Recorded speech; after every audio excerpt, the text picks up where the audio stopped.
Stand up, New York Yankees fans. After an atrocious Mets matchup, I'm back hoping for my partner in crime to get in here for this matchup between two legendary rivals that date back to the 40s. The New York Dodgers and the Bronx Bombers, the Los Angeles Dodgers, and the Bronx Bombers. Them damn New York Yankees. Last night, it was a slog to get to a 2-1 win for the Dodgers in 11 innings.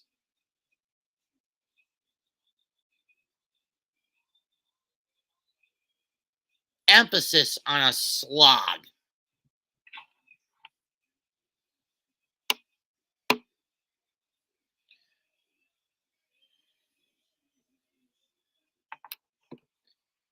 Now, granted, after the Dodgers moved from Brooklyn to LA in 1958, the amount of times these two played each other outside the World Series would still come and go, at least until 1981, which was the last time the two collided in the postseason, which was won by the Dodgers. Since then, with the invention of interleague play in 1997 and the inclusion of playing the other divisions beginning in 2003, it's been a little more commonplace for these two to collide. But after last year, where it was ruled that every team has to play each other at least once in a year, it's now going to be more commonplace. And we've got a jammed house at Yankee Stadium V3. This is going to be a good one, I hope.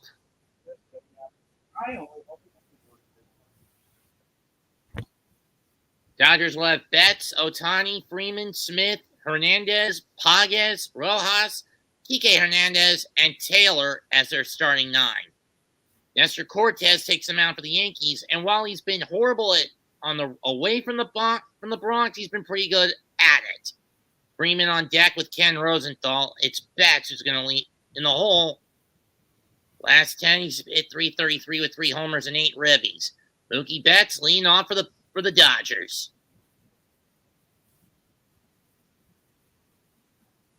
And believe me, I need a calming agent after how badly the Mets botched the London game today. Can't hear you, Jose.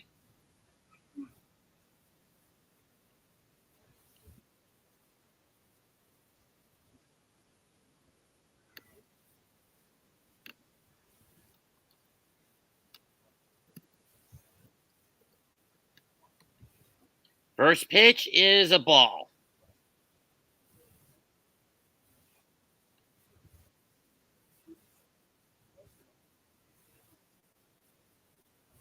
Jose, I can't really hear you. What? I'm here. Oh. What the hell? I was getting a stack on your end. Sorry. Maybe because I'm not that very talkative right now. That's why. 2-0. Third pitch is a strike. 2-1. Sorry.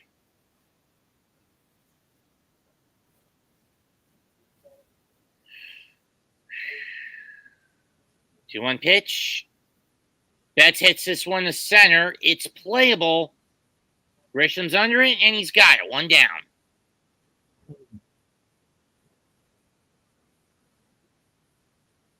And here comes Ohtani-san, the Dodgers' biggest offseason acquisition. 34 extra base hits, second in the MLB this year, 15 homers, 40 RBIs. I think it's a good thing the Dodgers took him out of the starting rotation and put him in the lineup full time. Saves the elbow. Ball 1.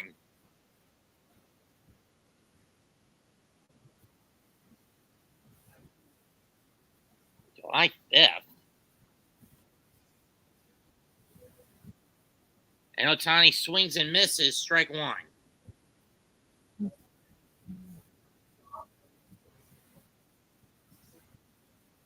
The Ohtani chance breakout. 1-1 pitch. Fouls it back. 1-2.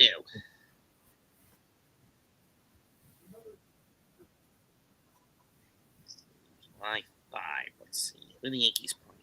Oh, Boston. Okay. I got it. Because I know the Mets weren't playing anyone that significant. I mean, they're up against a pretty decent Pittsburgh team that weekend. 1-2 pitch. And he fouls it off. We'll do it again.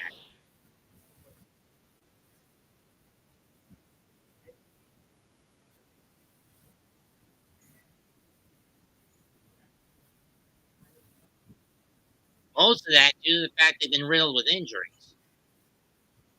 1-2, and it's outside 2-2.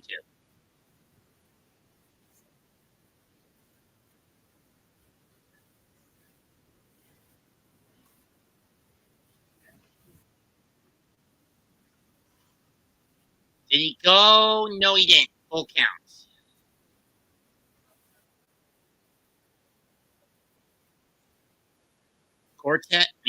Ohtani's last 19 games has been pretty bad, hitting only 195. Here's the payoff. Swung on and missed, strike 3, and he lost the helmet a la Bartolo Colon.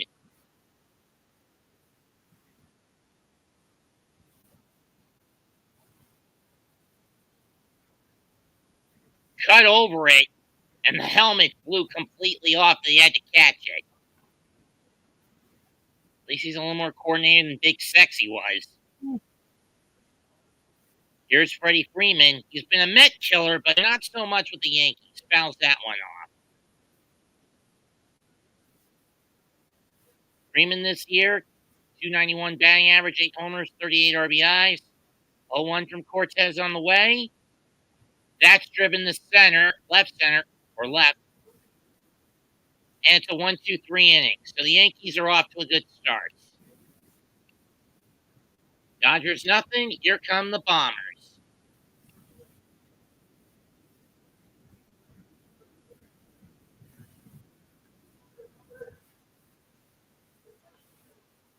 Who gives a rat's ass for the acolyte? I don't. I don't either. I mean, seriously, Kathleen Kennedy deserves to be Order 66 for how she's butchered Star Wars over the last decade. I gave up on Star Wars after Rise of Skywalker. I gave up on it after Last Jedi. Mom just basically shoehorned me to go to see Rise of Skywalker on New Year's Eve in 19.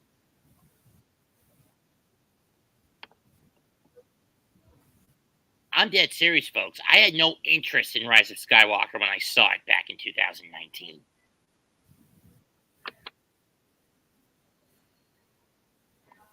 Sheesh. If there's one thing you could say about that South Park Enter the Panderverse special last year, it was pretty fucking on point. Yes, it was.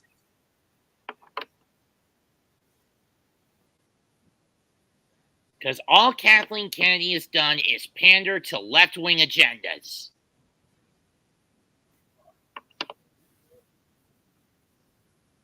So much so that George Lucas says he wants nothing to do with the franchise anymore. He made the right call. Personally, he should have never given it to Disney in the first place. I agree.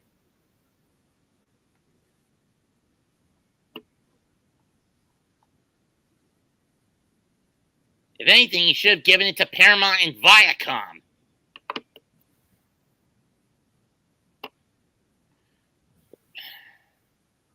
Let's look at the profile of Gavin Stone, who has been 5-1 in his last 7 starts after being pretty mediocre in his first 4. Hola, Capitan.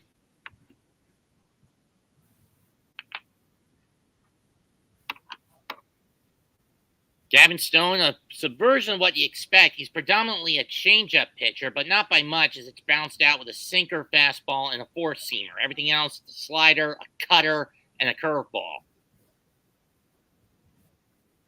He'll face off first against DJ LeMahieu, or Anthony Volpe, I should say, down the right field line, and it goes foul, 0-1. It's a shame this is the second game the Yankees are playing without Soto due to that arm issue. Volpe has been on base each of the last 33. Ground ball, right side, base hit, make it the last 34 games he's made on base. It'll be Volpe, Verdugo, Judge, Stanton, Rizzo, Glaber, LeMahieu, Wells, and Grisham. The Yankees back. The Yankee 9 behind aiding Cortez.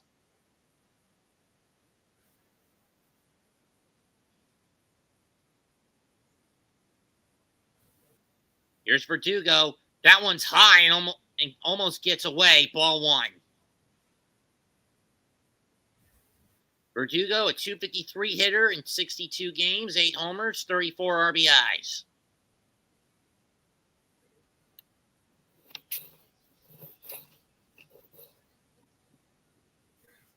That's grounded through the hole. Under Betts for a base hit, and it's back-to-back singles for the Yankees. All rise, because here comes the judge.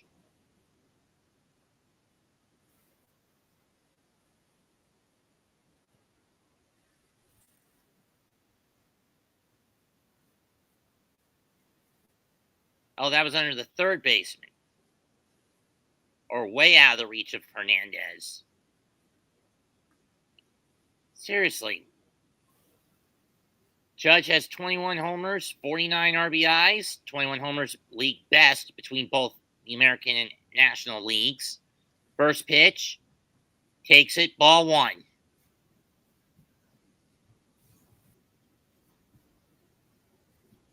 He also leads the league in extra base hits with 42 and a 1.091 ERS, OPS. Strike one as he just stared at it. And stared at a slider that just went over the base plate and didn't cut. First inning this year, Judge leads the MLB with 9 homers and a .429 batting average. Here's the pitch. Check swing. Did he go? No, he didn't. 2-1.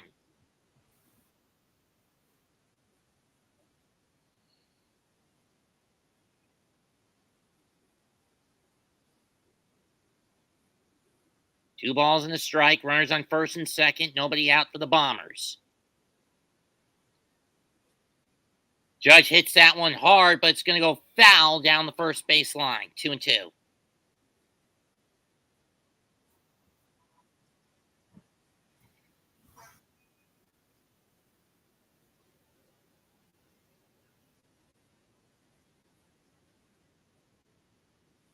There's Mark Pryor, the Dodger pitching coach. 2-2 pitch.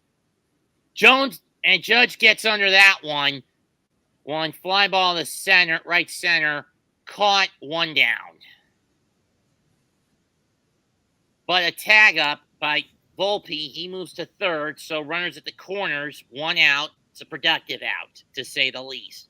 But as a trade-off, infielders are going to clutch up to be in double plays, move in for double play depth.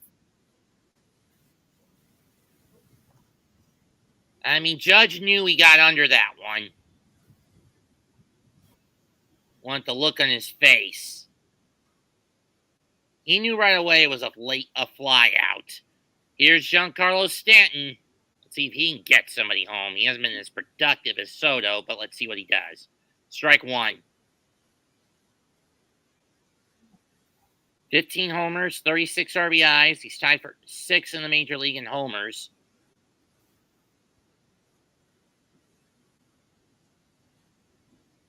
Oh, 1 pitch. And Stan pops it up. Come on! Freeman's under it. This is why I'm kind of not a fan of baseball, more or less. Because sometimes the games can go so slow. At this point, you got to wonder if they're going to get rid of Giancarlo at the deadline. Which I wouldn't blame the Yankees for doing that. Would you?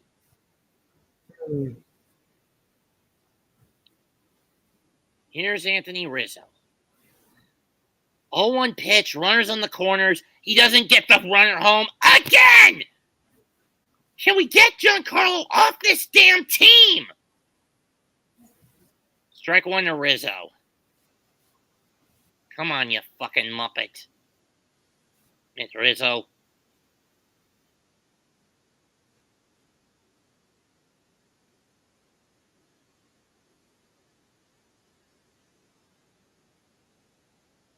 That's fouled off, 0-2.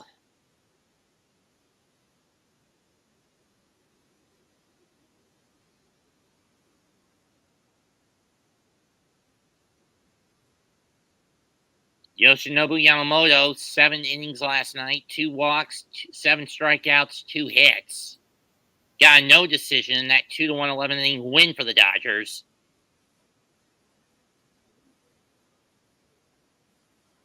0-2. And that's popped up. Foul territory, third base side, and caught. And the Yankees fail to capitalize on a pair of base hits. Ugh. One inning complete, and we're scoreless. Let's not get what we had last night. Right between these two. Scoreless through 10 innings until we finally got something in the 11th.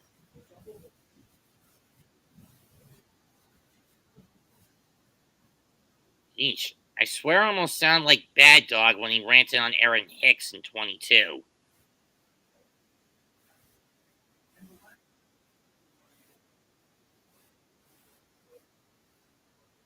But I am getting serious. It's getting to that point where the Yankees need to get Giancarlo off the team. He's never in there on a regular basis. He doesn't come through in the clutch. Know what I mean? Mm-hmm.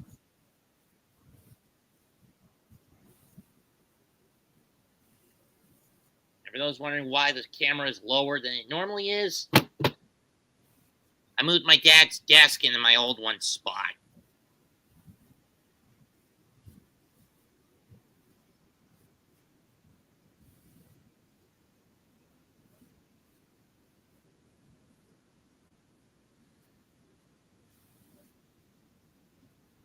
Yeah.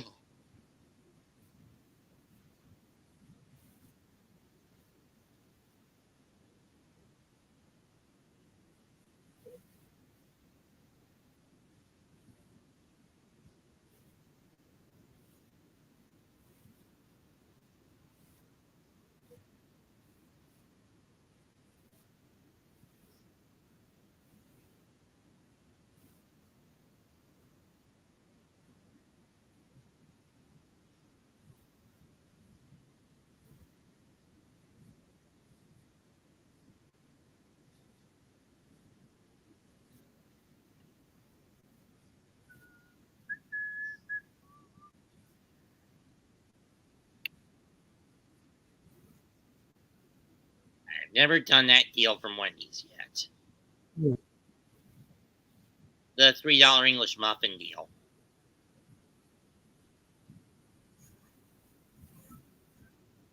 Of course, the last time the Dodgers won a full season, Tommy Lasorda ran this team in '88.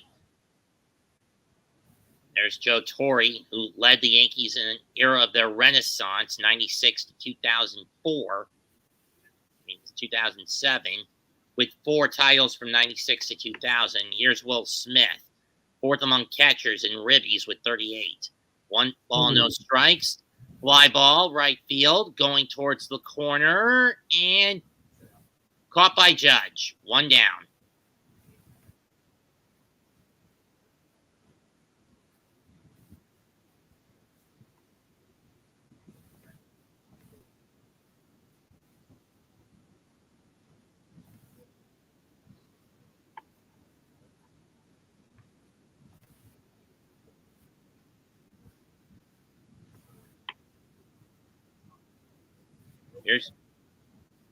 And Hernandez crushes one, left center, gone. Into the bullpen, Dodgers draw first blood.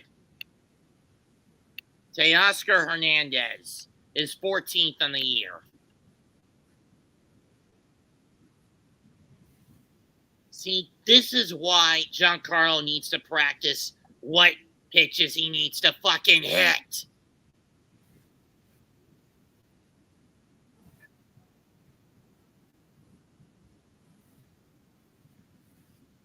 Cortez just fed him a high fastball cookie. And he got all of it.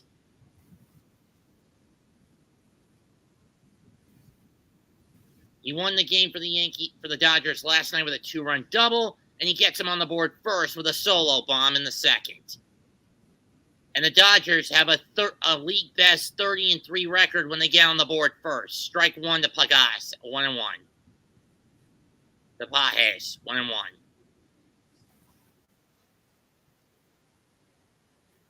So if you're gonna beat the Dodgers, you gotta score first. That's driven to right field for a base hit. Judge will scoop it up, bobble it briefly, but not enough to where Pages will move to second.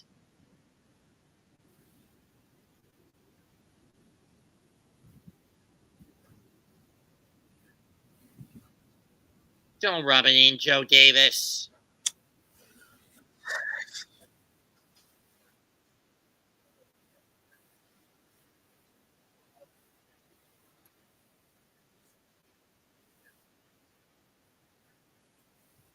Ball one on to Rojas.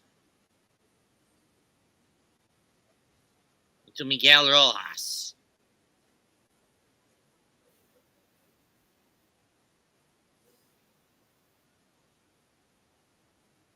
Ball two. Cortez struggling now after an efficient first inning.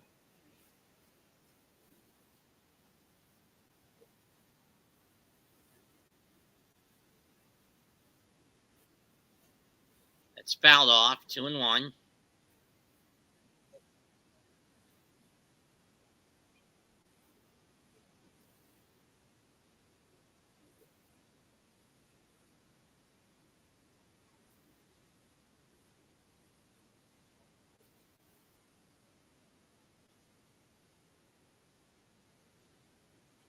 Ball three.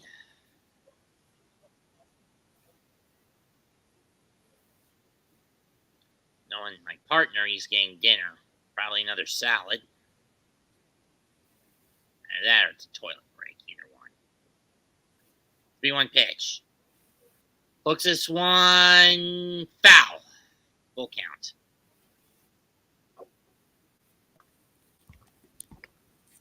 They gotta eat some out.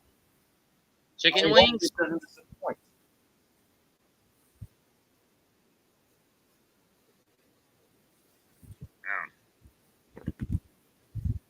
Full count to Miguel Rojas after he fouled one down the left field line. Here's the payoff. Ground ball. Rizzo steps on the bag, and they get the 3-6 double play, but damage done. 1 run, 2 hits. Nobody stranded for the Dodgers. Teoscar Hernandez strikes again. 1-0 Los Angeles after 1.5.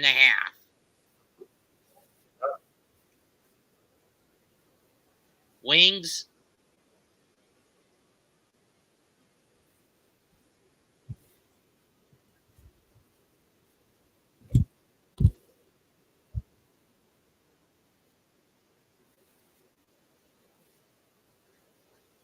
Cheese doodles.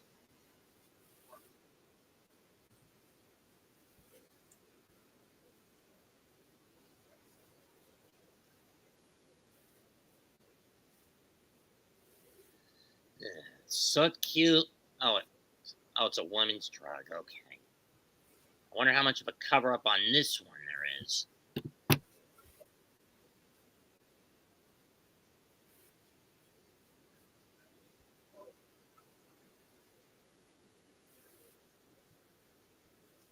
Ugh.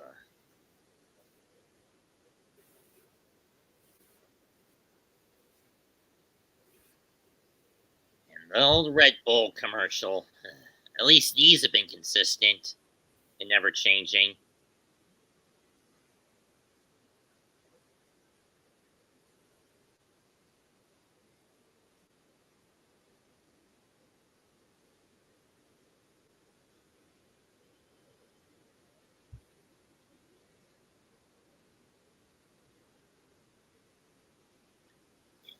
That was new.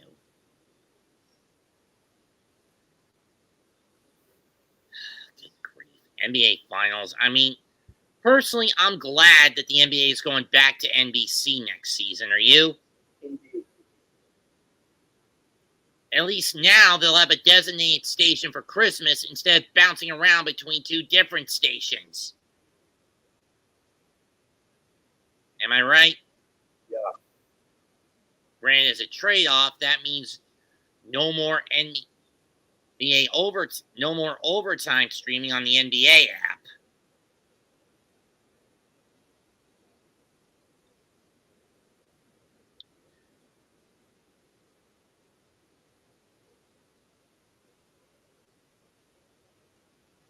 Gleyber Torres drives one to right field. That's going to fall for a base hit. Scooped up, and he'll get on with a lead-off single.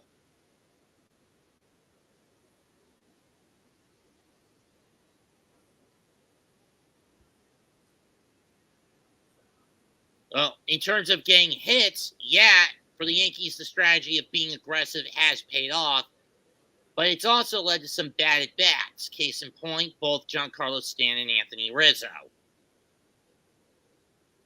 Here's LeMahieu, who has been hitting poorly, and I wouldn't be surprised if the Yankees get rid of him at the deadline. Ball one. But then again, in his case, he's been out due to he's been out he was out the first 55 games due to a foot injury.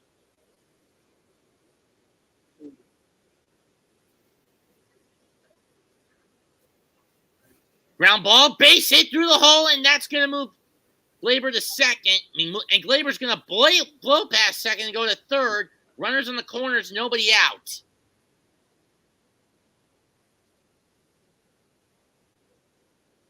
It was a hit and run tactic. This is the kind of thing I wish Jeff McNeil would do more for the Mets. But the reason he's out of the lineup is because he's lost his ability to hit where the defenders ain't due to the removal of the universal shift last year. You know what I mean? Yeah.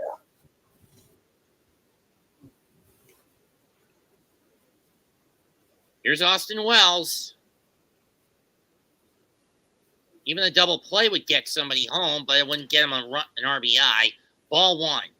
Wells also hitting under the Mendoza line, i.e. 20% hitting or less. He's batting at 196. 1-0 pitch. Ball two.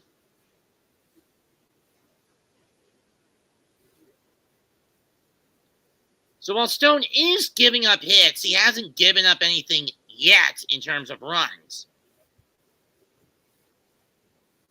2-0 to Austin Wells. Here it comes. Top foul going behind the plate. 2-1.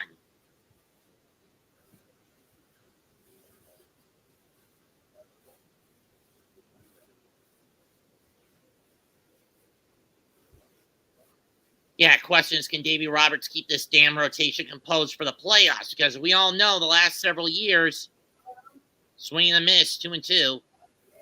This team's pitching rotation under Roberts has never been composed. The overkill amount of micromanaging that son of a bitch has done has crippled the Dodgers every damn year in the postseason. Full season, anyway. The 2020 COVID bubble season doesn't count in my view. 2-2 pitch, chopper. It's going to be a double play ball. 4-6-3. I didn't see Stan Glaber scores 1-1 game, but no RBI for Austin Wells.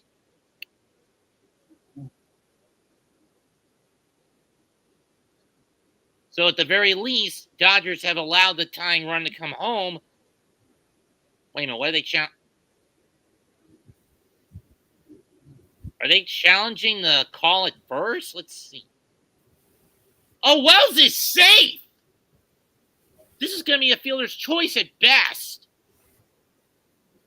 If the ball's not in the glove at the time Freeman closes it,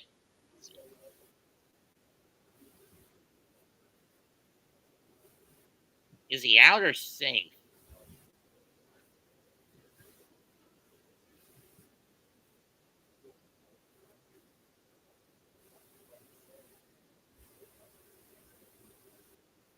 I would have just challenged the out call at first at least, but either way, we're getting a challenge.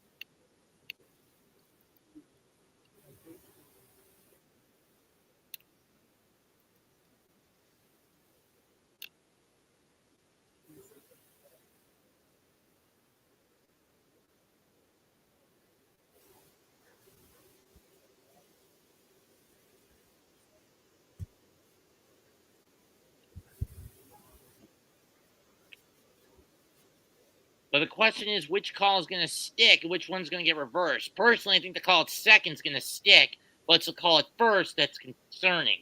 Will it be one man on, one man out? Or was there an interference call for one reason or another or over at second, or that Betts never really touched second when he got rid of the ball?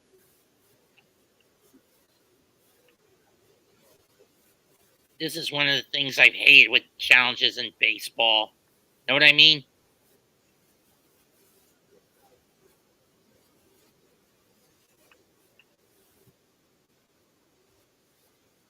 What kind of wings you eating, Jose? Good chicken my mom made. That's why I'm not very talkative as much. I'm just sitting Oh, I meant in terms of spice. Is it buffalo, mild, honey barbecue? there. Neither. Oh.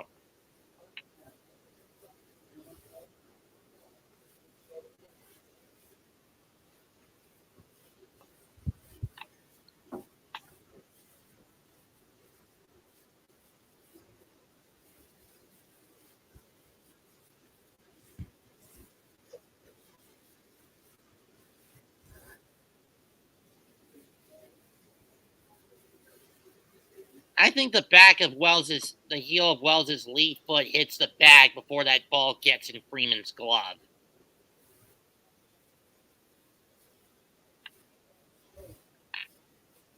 So at the very least, this is a fielder's choice out and an RBI for Wells.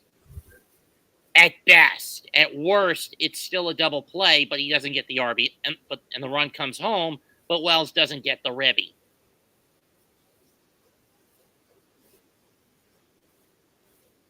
Okay, so it's a runner at second out. So the call at second will stand, and he's out.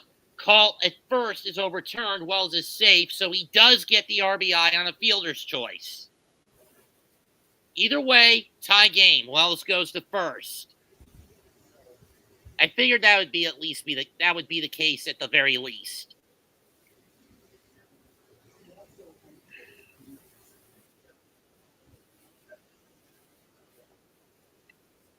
And here's Trent Grisham, the center fielder, or a definite piece the Yankees could get rid of at the deadline. Ball one. As this is a guy who's been more known for his glove this year and not his bat when he's hitting like 1 out of every 16 or so, 1 out of every 15 or 16 he gets. Or 1 out of every 13 he gets. I don't know. Strike one.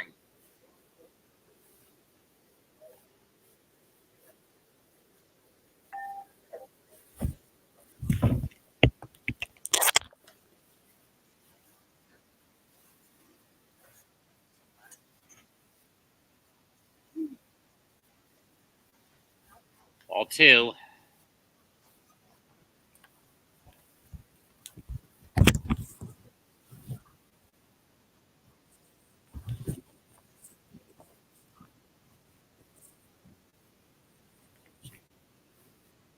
Juan Soto, who's out again with that arm issue, 53 RBIs, 1.027 OPS. That's fouled off by Grisham. Fourth and second in the majors this year, respectively.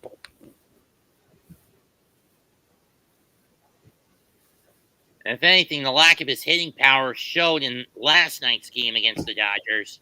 Might show its ugly head again tonight. 2-2 to Grisham. Low and outside, full count.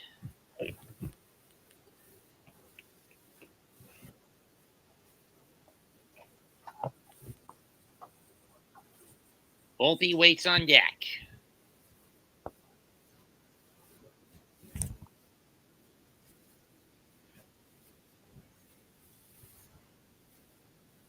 Hit foul behind the plate and deep. We'll do it again.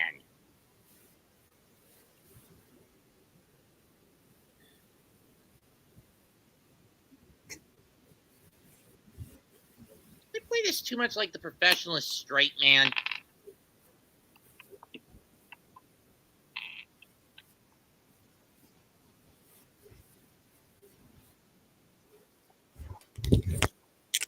Pick off. Wells gets back safely. That's the first disengagement against Stone. 2 more pickoff attempts, and it'll just be an auto balk, and we'll move Wells to second.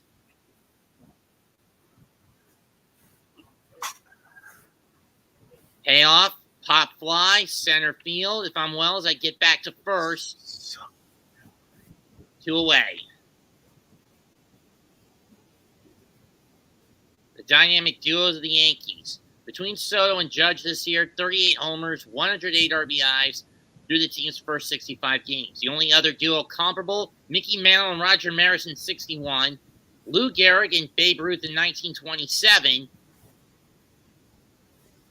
And this is just within the first 65 games of the year.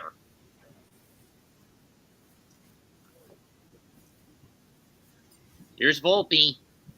He takes ball one on the outside corner, on the outside edge.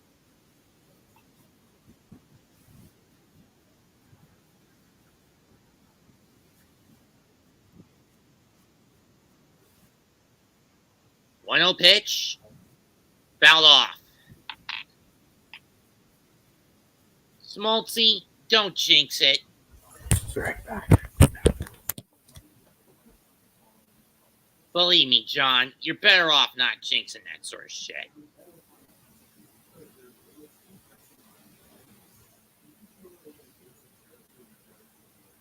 Fouled off, 1-2.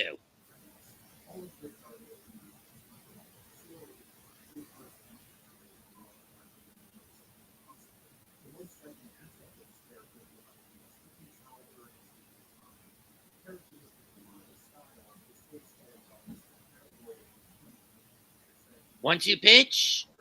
Volpe fouls that one off to the right, 1-2.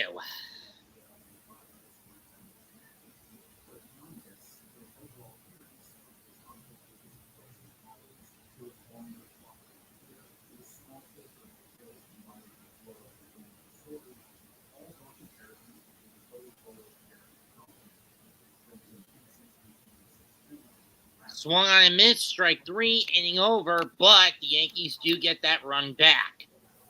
2 hits, 1 stranded. We go to the third, tied at 1.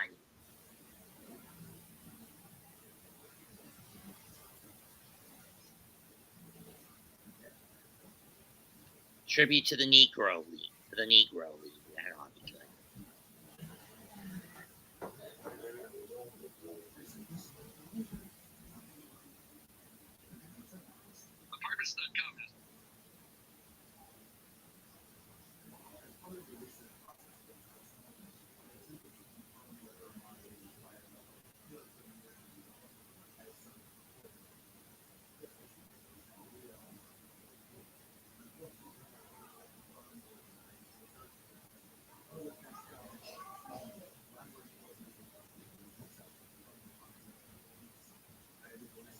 Oh, brother.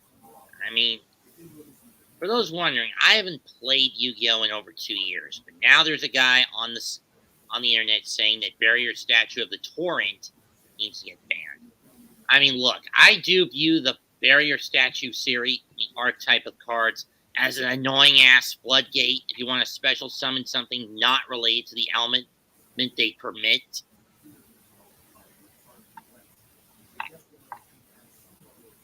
But Barrier Statue of the Torrent? Why that one? Is it because of the deck archetype recipe they're starting to use as support in?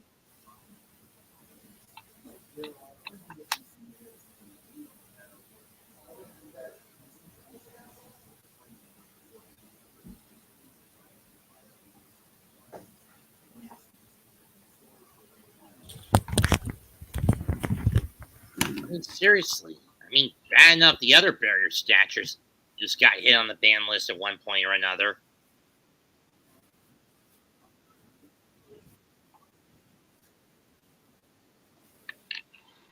Already at the top of the third. What was that? Already at the top of the third, huh? This should. Yeah, Volpe struck out.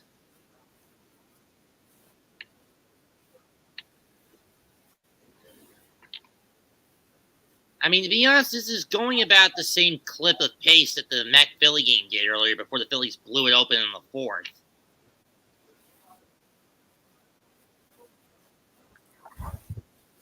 First pitch of the inning from Cortez to Kike Hernandez, and it's a ball.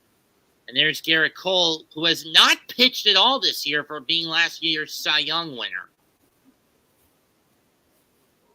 Strike 1-1.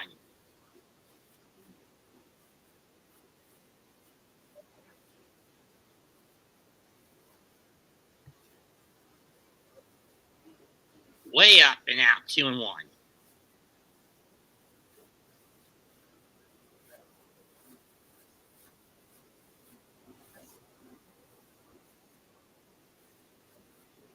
2-1 pitch. Inside and tight, 3-1.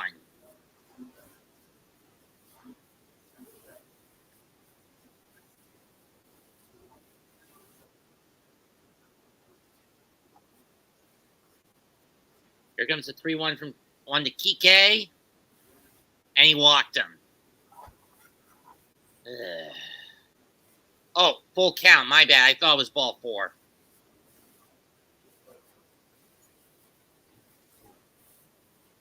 Seriously, give me the call sooner, you son of a bitch. Here's the payoff. And now he's been walked. And now he walked him. I'll be honest, out of the Yankee pitchers, Nestor Cortes, in terms of his fluctuating quality of starts, is the one that worries me the most.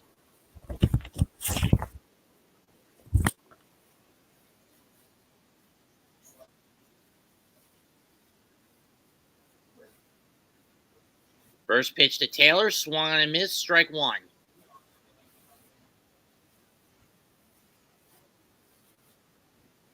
I could see the Dodgers getting rid of Chris Taylor, because he's been well below the Mendoza line, and a guy like Gresham, more known for his glove than his bat. Ball 1-1.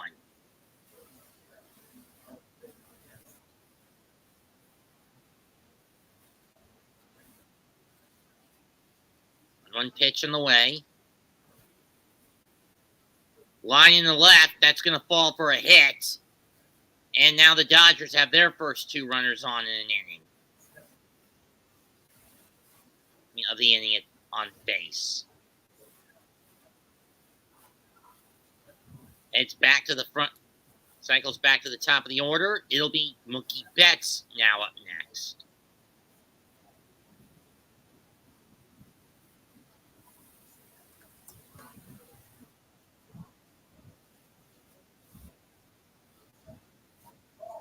Yankee infield moves into double play gap. Ball 1.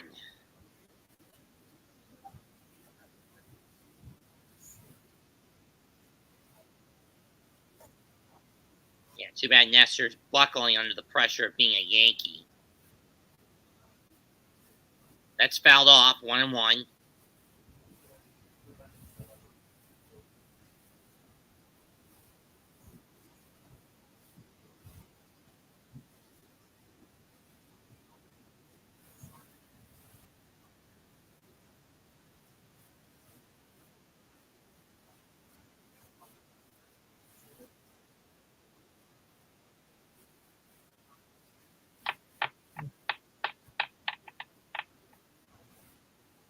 Nearly hits Betts, 2-1 with that pitch.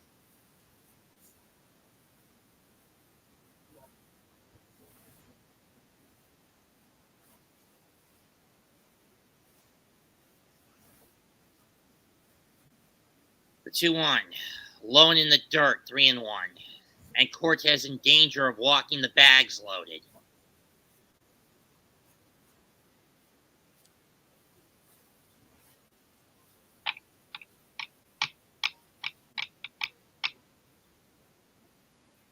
That's hit to right field and deep. Judge goes back to the wall. He's got room. He makes the catch.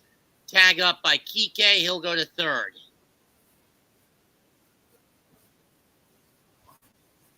Through the first 12 starts, the super sub, Luis Gil, is 8-1 with a 1.82 ERA, and opponents are hitting 129 against him with 85 strikeouts. Compare that to Garrett Cole last year, a 2.93 ERA, despite a 6-0 record, 73 strikeouts, and a 0.214 batting average against him. At this point last year. Here's Ohtani, who struck out in his first at bat. Yankees moving the double play gap. But if he whacks one into the outfield, whether it's safe or out, that's enough to get Kike home, and the Dodgers could retake the lead and at minimum make it 2-1.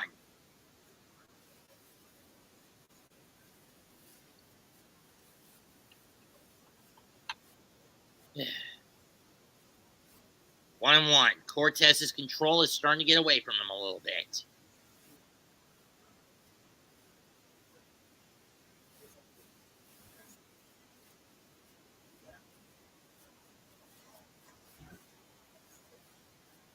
Cortez could use a grounder right now and one that can get a double play ball. 2-1.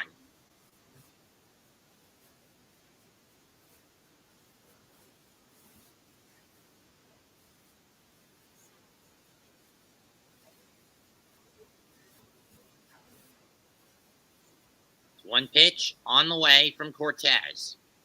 Wells positions in. He chops it, but it's foul down the third baseline. 2-2. Ohtani in his career against Nestor, only one hit, and he struck out once. The other 8 have been grounder or flyouts.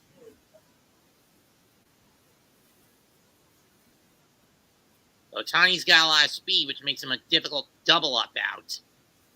2-2 pitch. Foul ball down the left field line.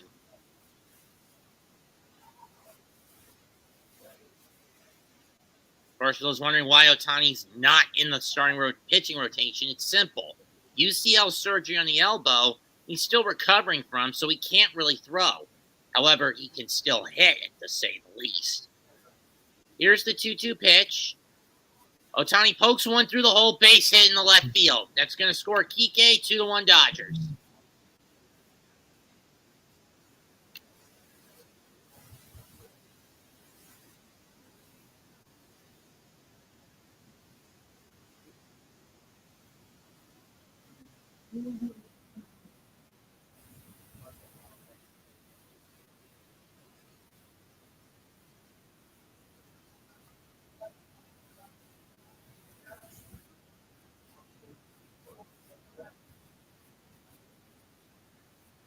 Break for Nestor there. Ray Freeman faces the pitch, strike 1.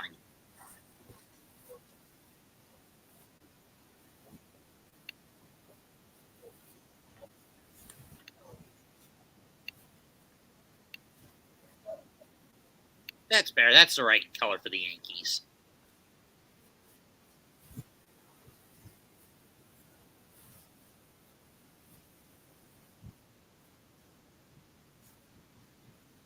One pitch to Freeman. Did he go? Yes, he did. Strike 2.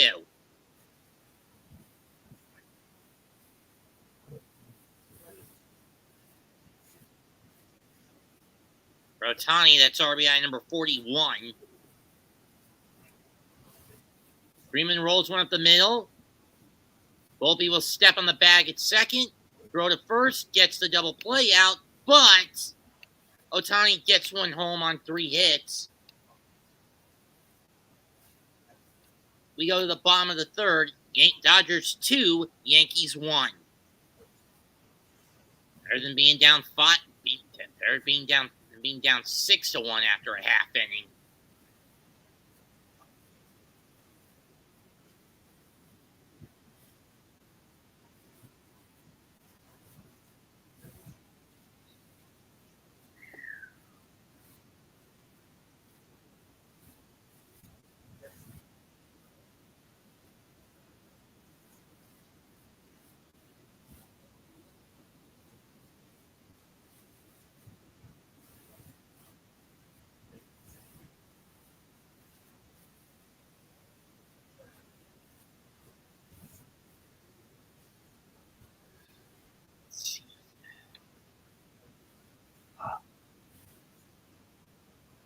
As for what's going to happen later tonight and early this morning, I'm just keeping my fingers crossed that a certain faction dies over in Japan tonight. Are you? You, Jose?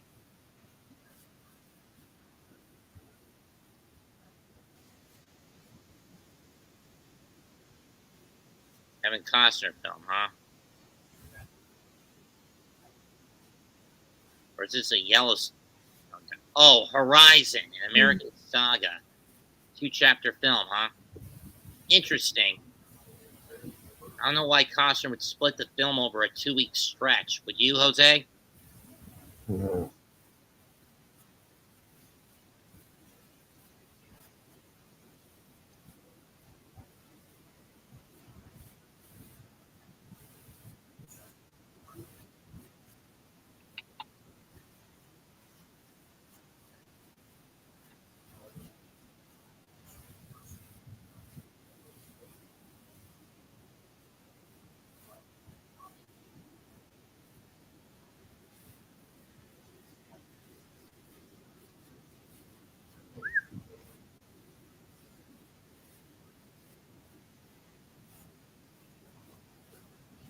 Mickey Mantle, 643 feet, 1960.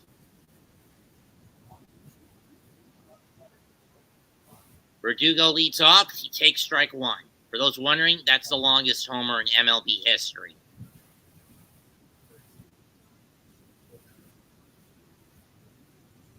Ball one.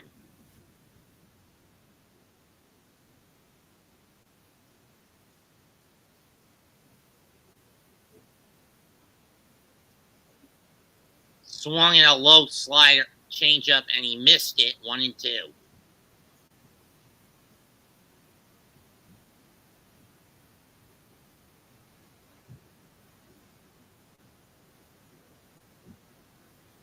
Gavin Stone has at least been keeping consistency. Ball two. Who on the slider? Hate the catcher. You know, can't go. 2-2 pitch. Swung on and missed, strike three. So first time in the game, Stone has gotten the first man he's batted in and out. Here comes the judge. Friday at 3, Germany, Scotland in the Europa Cup 2024.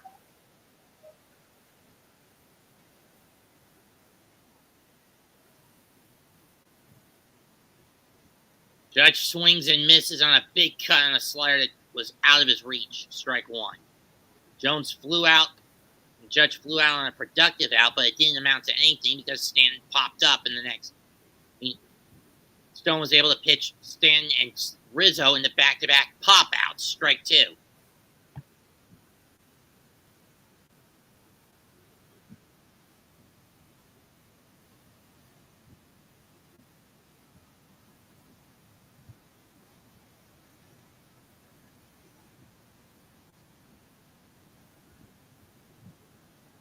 Oh, 2, 1-2.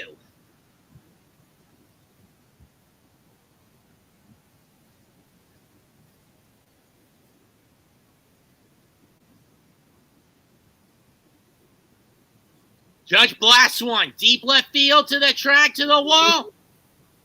It's off the top of the wall. No, they're calling it a homer. They're calling it a homer. Number 22, it went over the wall and bounced back out. All rise. Here comes the judge. Tie game again.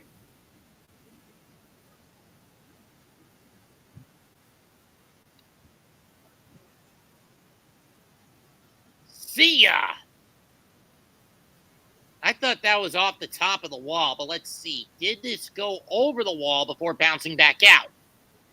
Okay, left center shots.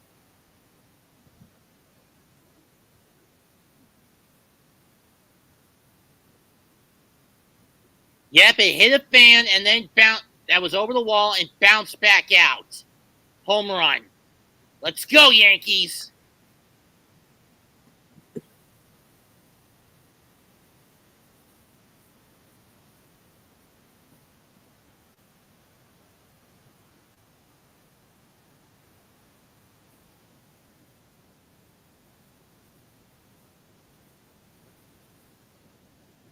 The worst part of it is, it was a Dodger fan that tried to catch that ball. Can you believe that? The irony.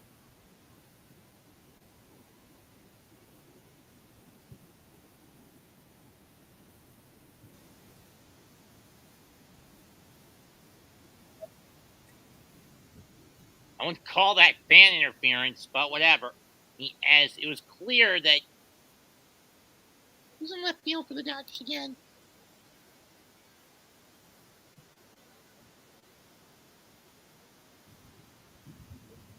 Hold on, Dodgers are challenging it.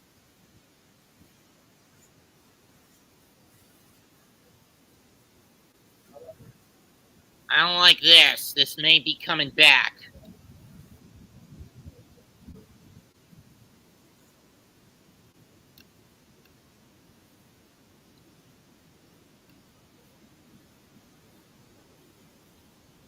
Okay, it's confirmed. Home run. Dodgers lose their challenge.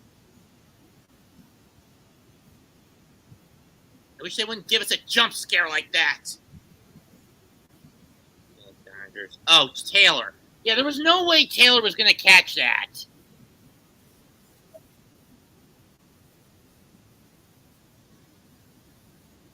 Not only does one of your own fans try to catch the ball, it's well out of reach of Chris Taylor to try to leap and grab it.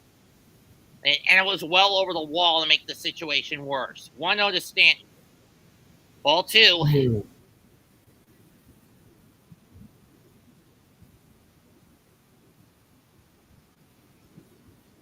2-0 pitch from Stone to Stanton. Fouled off.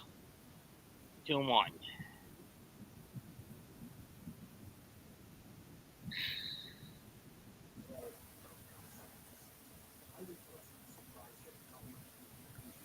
Swung on and missed. 2-2. I swear Stanton has no discipline at the plate at times.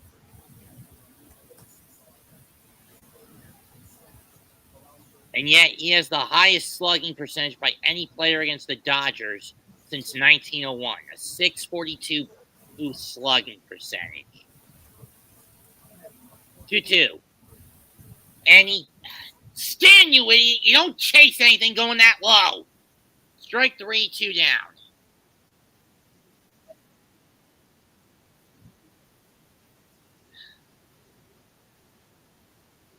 I swear, sooner or later, Stan's going to wind up on the Tigers with Javi Baez, and he's in the dugout venting his frustrations right now. Here's Anthony Rizzo. That's fouled off.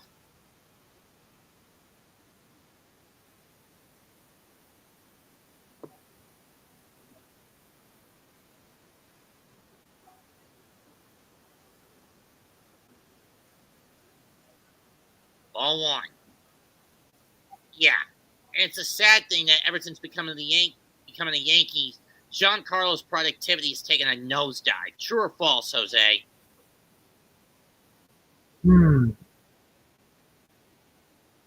I'd say true.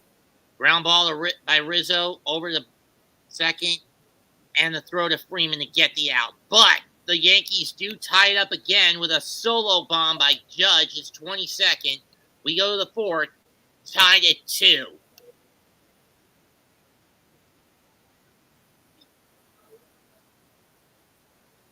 How dare the Yankees use this Met tune?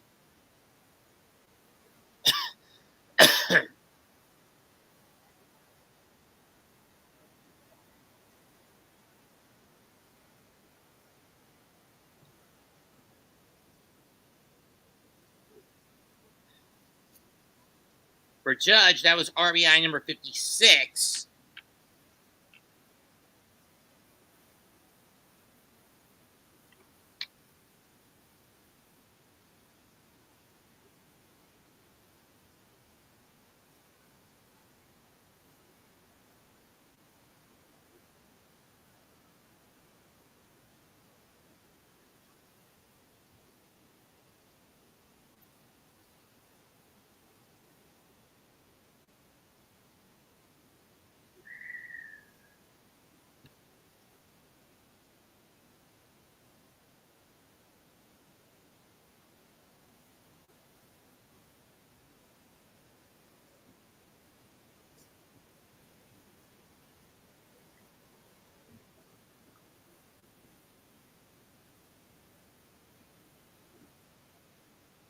Let's see.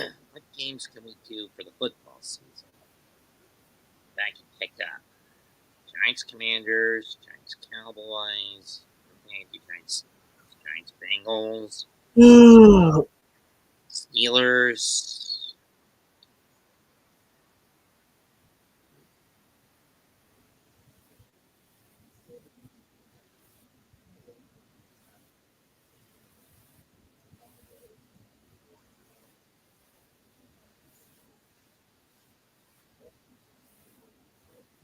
I'll probably skip these games to Giants Carolina. Turkey game against Dallas.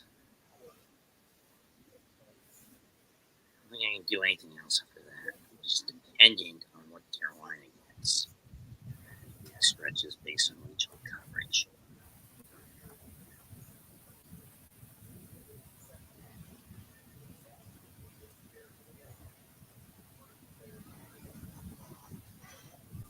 First pitch from Cortez is a ball to Will Smith, who flew out in the second.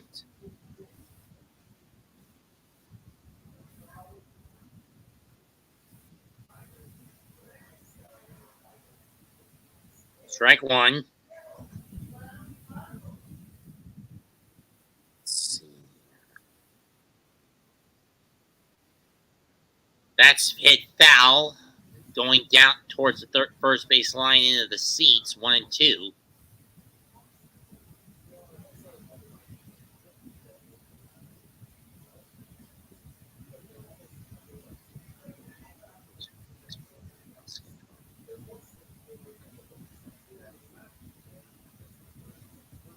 High and out, 2 and 2.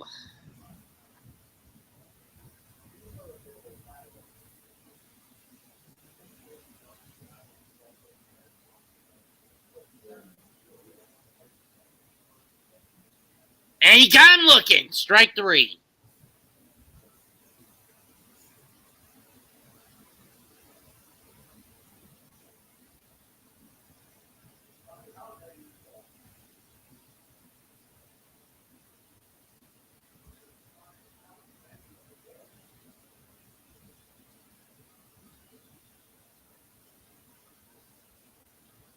Okay, let's see.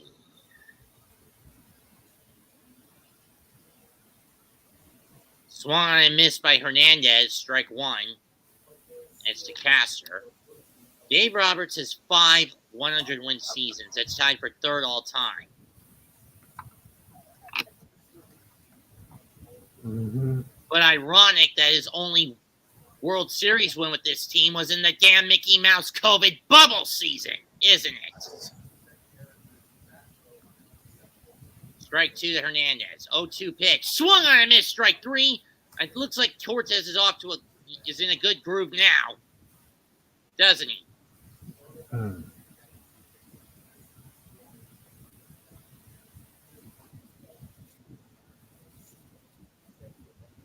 Dave Roberts also got a franchise record 111 wins with this team in 2022, but they got knocked out in the first round of the playoffs by the Friars. And then last year, they got embarrassed by the Diamondbacks.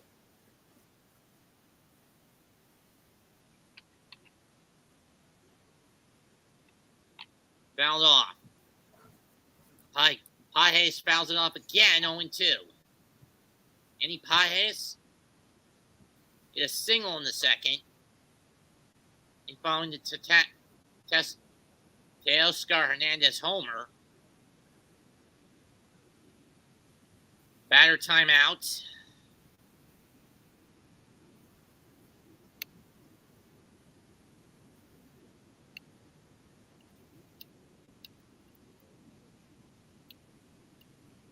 Oh, 2 up and out, 1 and 2.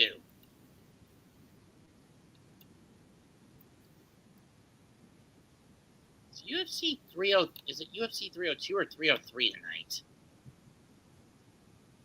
1-2, and that's fell off again.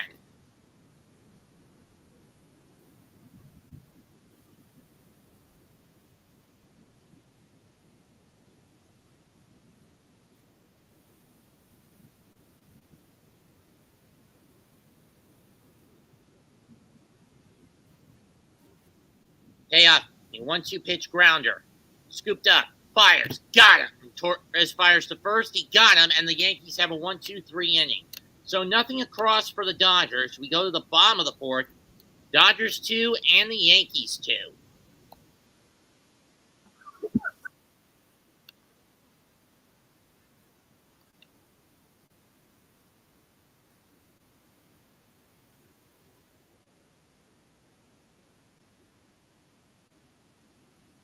No, it's not.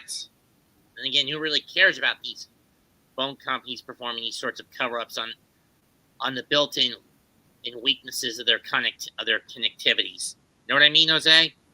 Yes.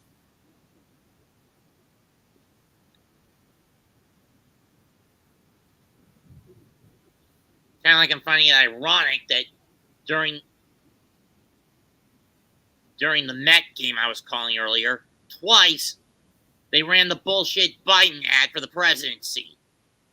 But we all know that the Congress is gonna have to get rid of him eventually anyway. Because he's a damn idiot. The dementia's finally out in the open.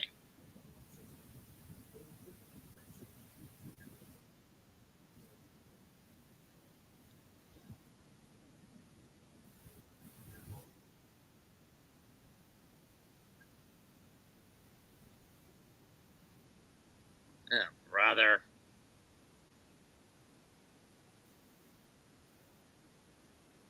Inside Out 2? Oh, brother.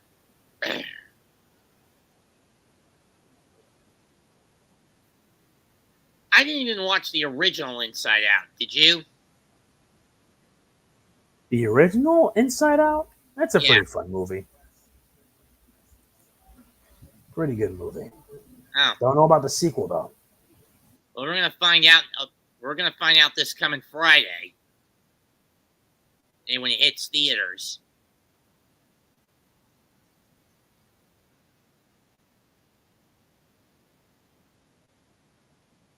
The Subway 6-foot-long cookies back. Foot-long cookies back.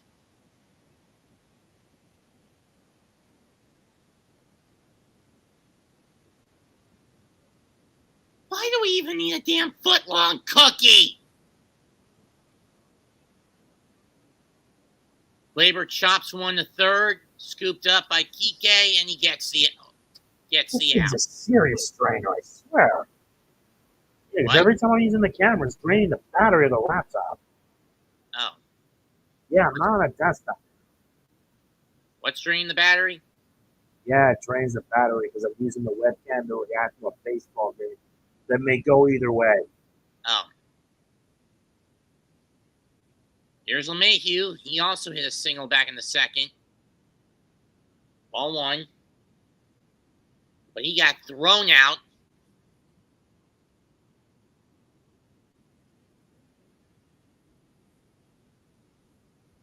Ball two.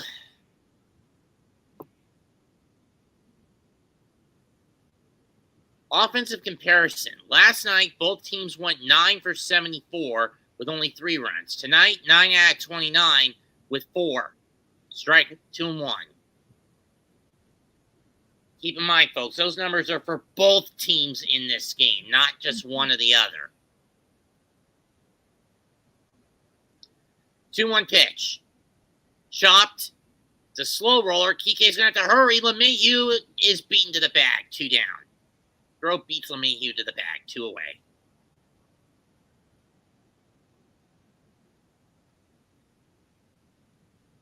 A nice little bare hand scoop.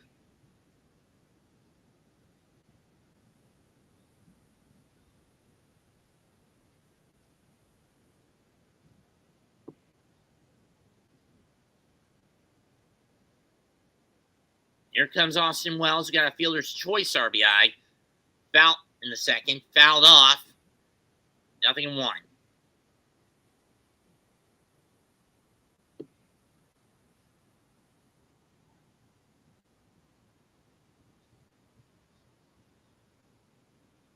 Was he trying to drag bunt that? It wasn't going to work. 1-1.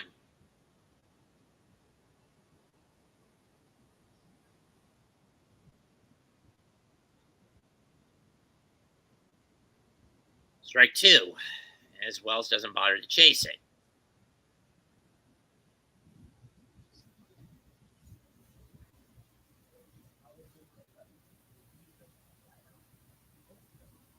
Checks the swing and doesn't go. 2-2. 2 on the changeup.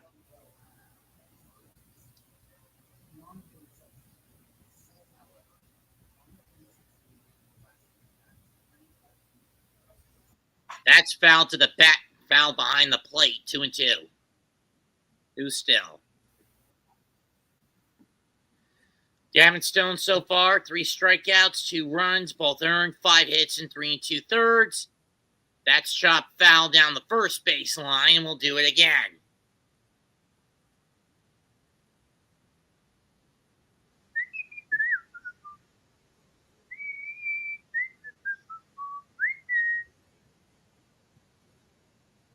really was a fan of Green Acres. I'm Camp. Wells calls time. So he'll get his 8 seconds to reset.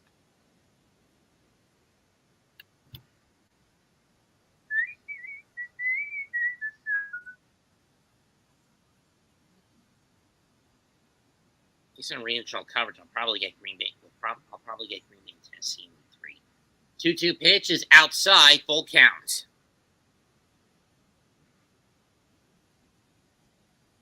Worst case, I'll get New Orleans against Philly.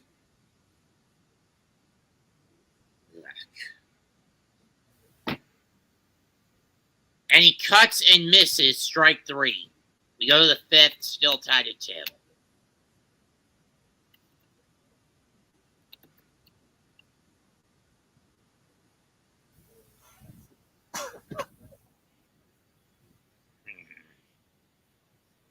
Green Bay, LA, or New York, Seattle?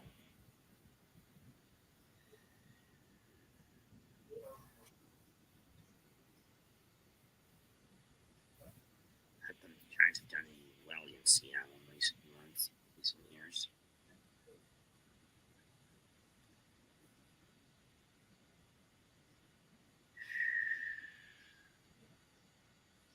Regional coverage would stick me in Seattle, Atlanta in Week 7, unless there's a way to convince. But even then, I wouldn't be able to play that, call that game when you consider I'm going to be at a for my. That's the weekend of my old man's birthday, and I might be at the damn nursing home he's staying at. Yep. So moot point to do anything for week number 7 of football.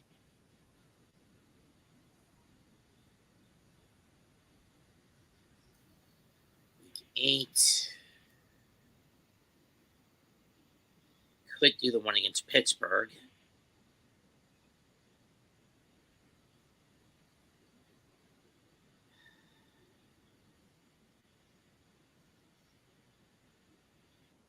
They're sticking with us against Atlanta, or will they give us New York, Washington on week 9, on Halloween, on the weekend after Halloween?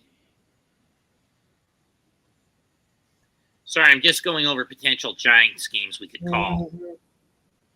Know what I mean? Yeah.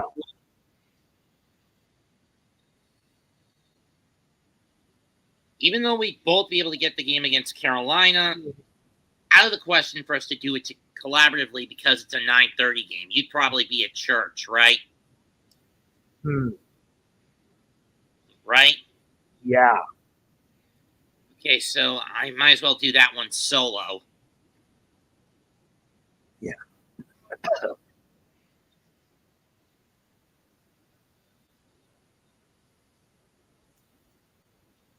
Giants are off on week 11, so that's a no-brainer.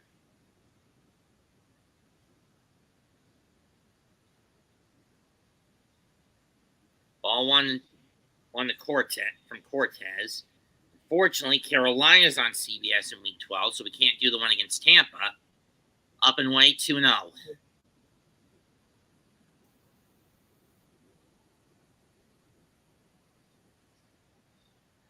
Thanksgiving Day is on depending how fast I can get through the Thanksgiving meal. Fly ball to right, Judge is under it, 1 down.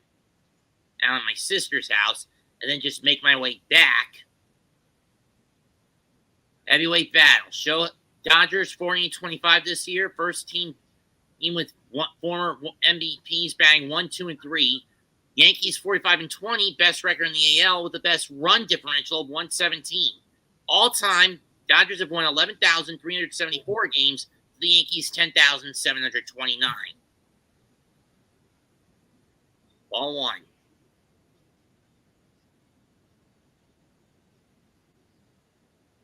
Hernandez flies one to right.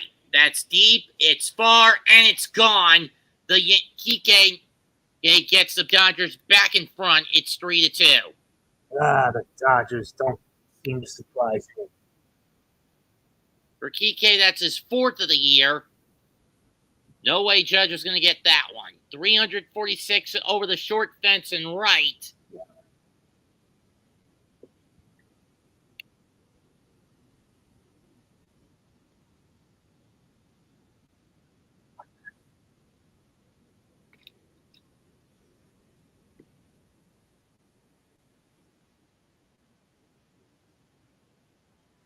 Taylor looking for a drag bunt, but it was out of the zone anyway. Ball one. I'm going to do the remote.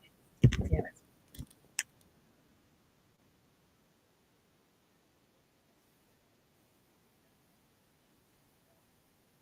Strike one this time.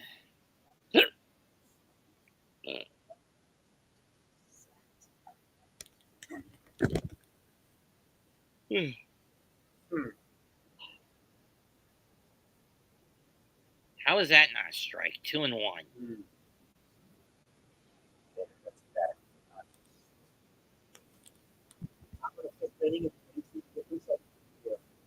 Swung and a miss. Strike two.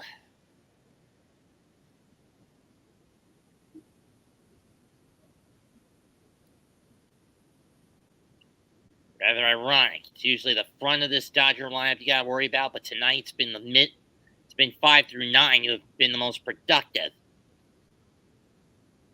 2-2 to Taylor. It's fouled off. We'll do it again.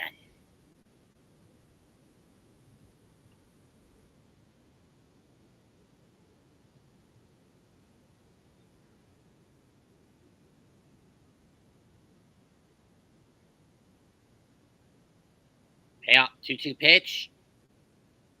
Full count. If I were Aaron Boone, the sooner I get a man up and running in the pen, the better. 66 consecutive start of the year for the Yankees, where they've had their starter go over 4. Swung on a miss, strike 3 for Taylor. We go back to the top of the order to bats. Strikeout number 4 for Nestor Cortez.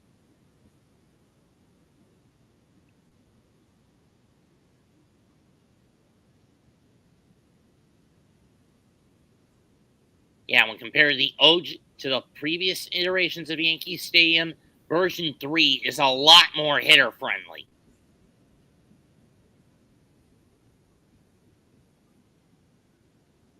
Ball one.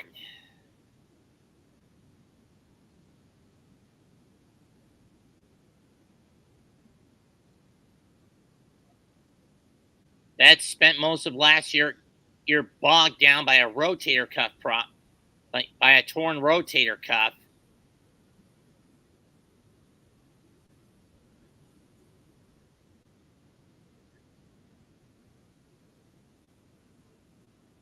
Or Cortez had that problem.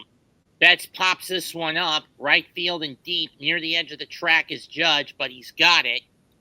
However, the Dodgers do tack a run on a long bomb by Kike. 4.5 down, 4.5 to go, 3-2 Dodgers. Strawberries and cream Dr. Pepper? Gross. I'm not a fan of Dr. Pepper. I'd rather have vanilla Coke. A fucking Ricky Astley song? I would rather have vanilla Coke right about now.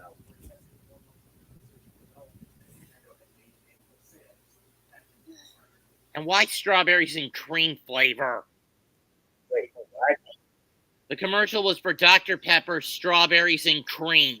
Who still drinks that? That is just awful. Strawberries and cream? I agree. I mean, Dr. Pepper, seriously? Come up with better flavors. You would give me a reason to drink. But I've got a lime or two in the fridge.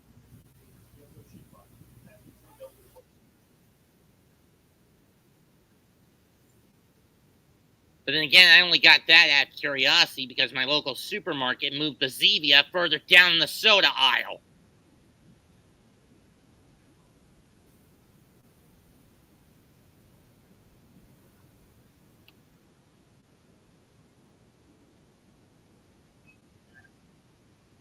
And again, who's the dipshit at Taco Bell who bothered to put a Cheez-It on it, make a Cheez-It and try to pass it off as a tostada? Know what I mean? Yeah.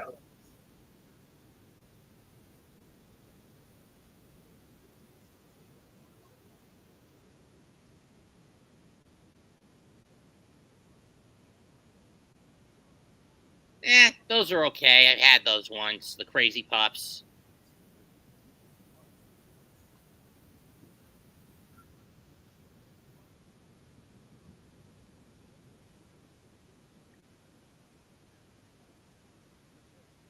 Tomorrow, the XFL Conference Championship of the UFL, when the San Antonio Brahmas take on the St. Louis Battlehawks.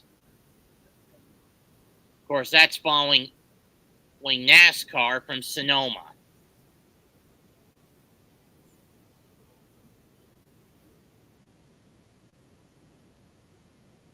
Trent Grisham leading off for the Yankees. Bottom fifth, 3-2 Dodgers. First pitch outside, ball one.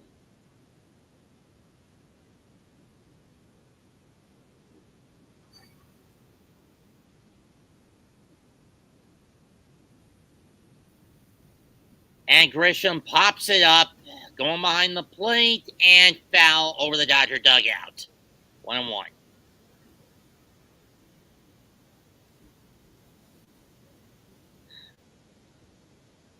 I would have found it funny if the Yankees actually do end up coming up with a mascot, and he's as annoying as Youppi. Going to be as annoying for Davey Roberts as Youppi was to Tommy Lasorda. 2-1.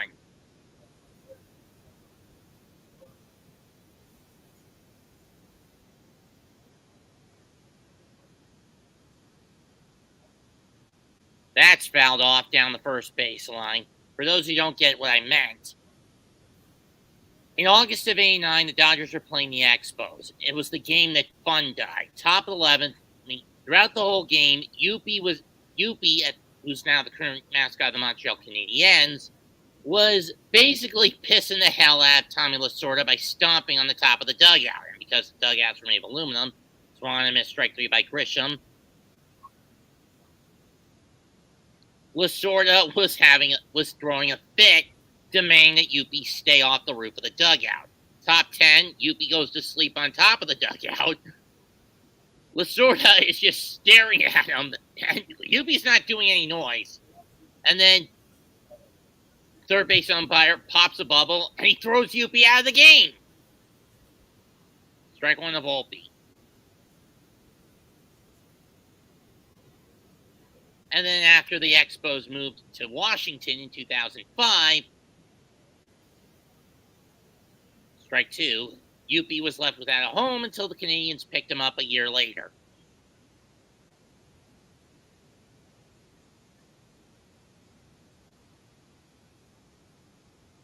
Swung on and missed, strike three. So far, Stone has struck out the first two Yankees he's faced. He now goes up against Alex Verdugo after striking out three in a row, dating back to the bottom of the last inning.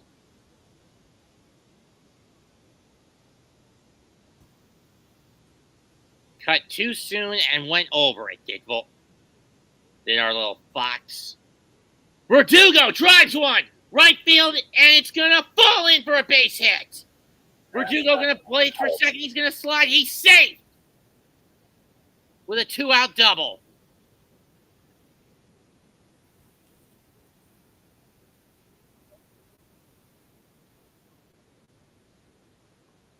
So the Yankees have a two-out runner in scoring position.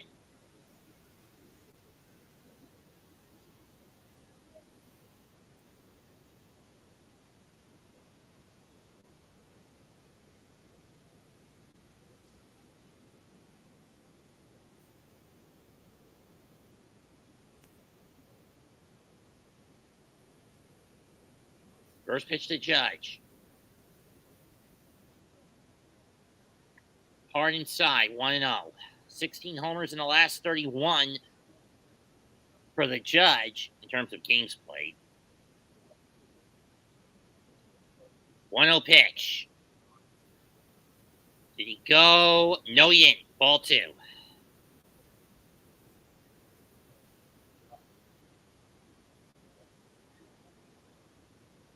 Let's get a hit, Judgy. We can tie this game back up. Just whack it, Judgy. Swung on, big cut, and he missed it. 2-1. Slider away.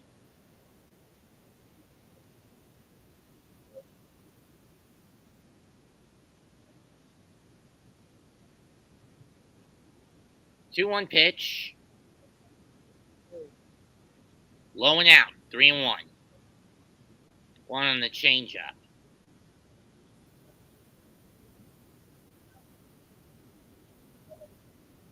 Top 5 in homers, Judge, Henderson. I didn't see the rest of them. I knew about Ozuna at least. And that's outside, ball 4, runners on first and second for Giancarlo. And anyone who knows how much I've been ragging on Giancarlo in this game knows I don't have any confidence in that little bastard, in that big dumbass.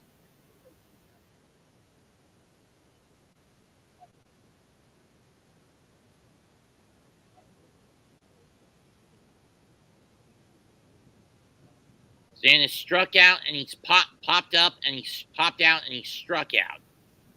This year, he's 298 with runners in scoring position. But he's 0 for 2 tonight. And he just stares at strike 1.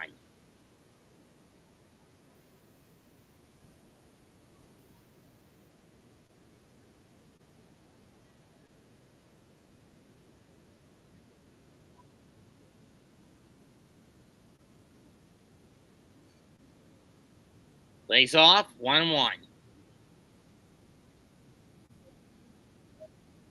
Can't believe I've been using the wrong color for the Yankees the last 2 years.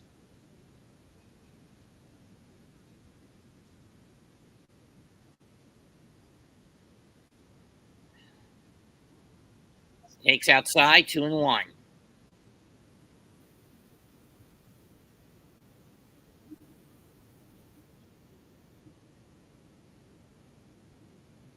Stone trying to get him to chase one that's down and low. As we know, Stan has tunnel vision when he chases that pitch. Here's the 2-1. Swings and misses at a heater over the plate. That was a little bit in, 2-2. The 2-seamer that he swung over. And even if he did make contact, it would have been tipped into the catcher's mitt, in the Smith's mitt. 2-2 pitch on the way. Here it comes. High fly ball, deep center, but playable and caught to end the inning.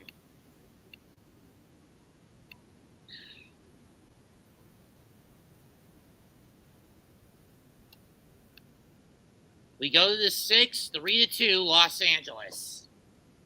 At least we're moving along at a good clip.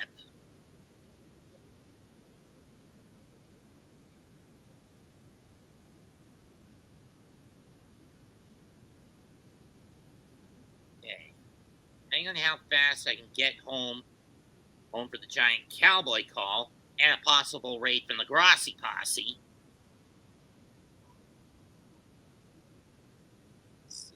No go with New Orleans against New Orleans. I've got Carolina, Philadelphia to watch. Maybe we could do Baltimore against the Giants on week 15. Emphasis on maybe.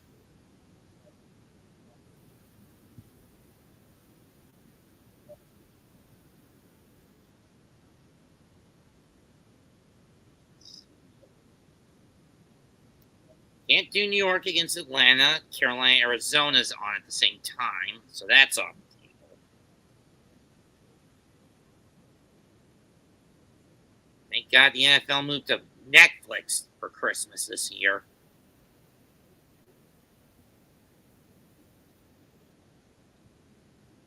As long as Indianapolis, New York doesn't wind up on CBS, we might be able to do that. But even then, I don't know if I might.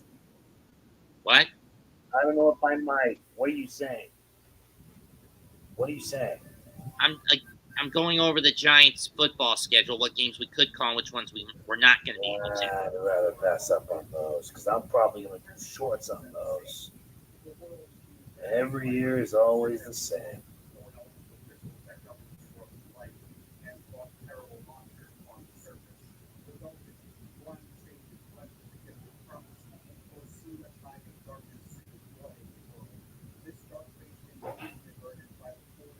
Yeah, with Atlanta, Washington. That's good. And the finale is against Philadelphia again. Not surprising.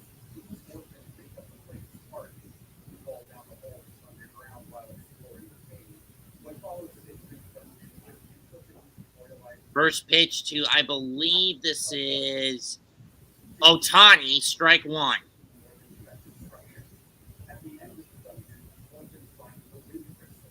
Ohtani, big cut on that one, but it's foul. 0-2.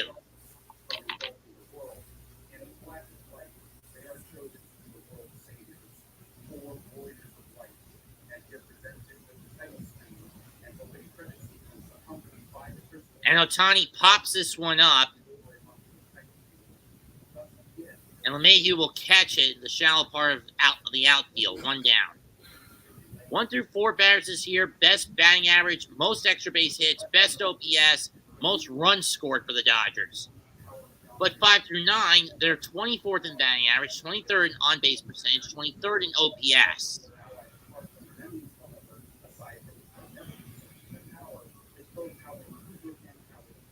And Freeman lobs it over the head of the left fielder, and he's going to get a double out of this one.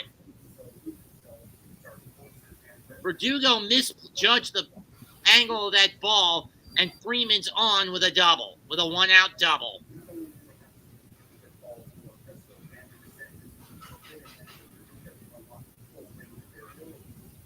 Played that one way too shallow.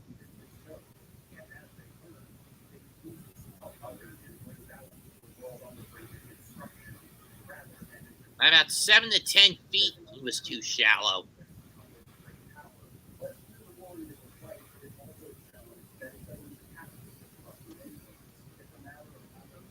Here's Will Smith, who was flown out and he struck out. As compared to the Met game, this one has been a bit of a step up.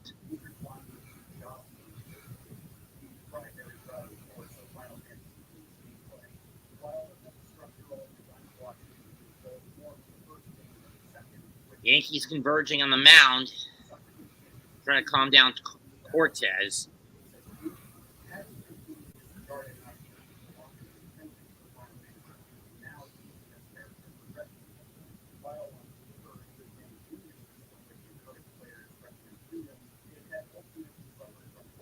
Yeah, talk about a converse.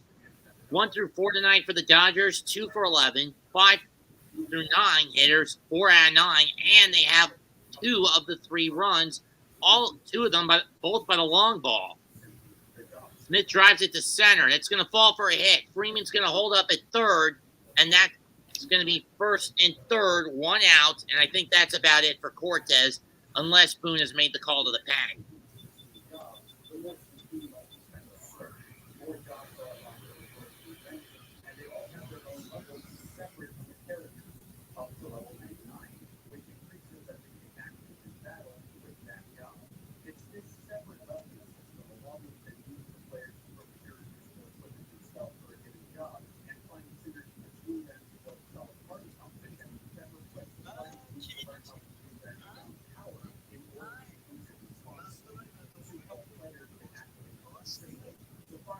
He's trying to buy for time to get the reliever warmed up. I don't know which one it is. But Teoscar Hernandez is not going to be taking any longer. Thursday, June 20th, Rickwood Field, Mobile, Alabama, the tribute to the Negro League game, San Francisco against St. Louis. That ought to be good.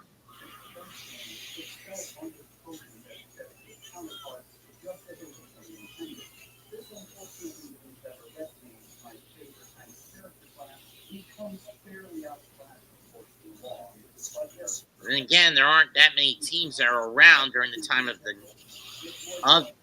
Negro League.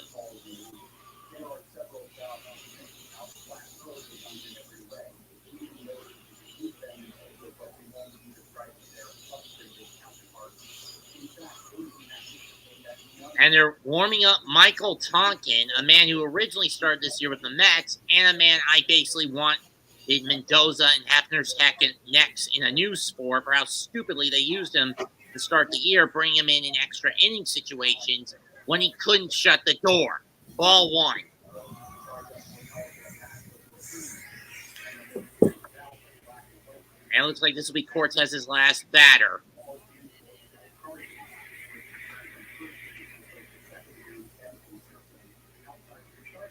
And there he goes. Nestor Cortez out. Michael Tonkin coming in.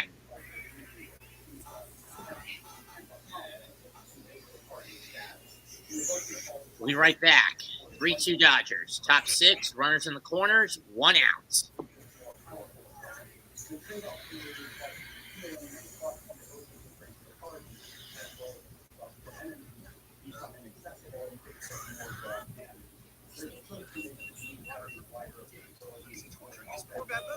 So much salt.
A multiverse DLC content for Goat Simulator 3.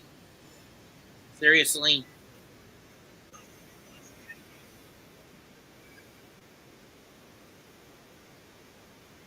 Ball 2 from Tonkin.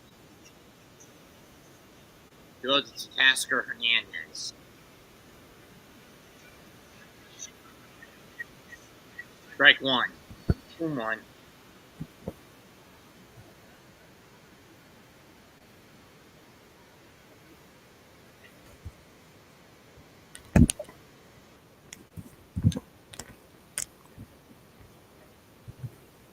Swung on a miss, 2-2.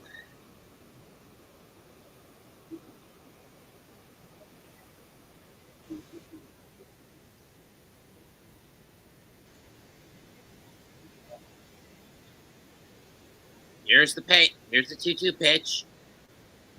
Ground ball, scooped up, throw to second. They get the force at least. But that does bring home a run. It's now 4-2 Dodgers.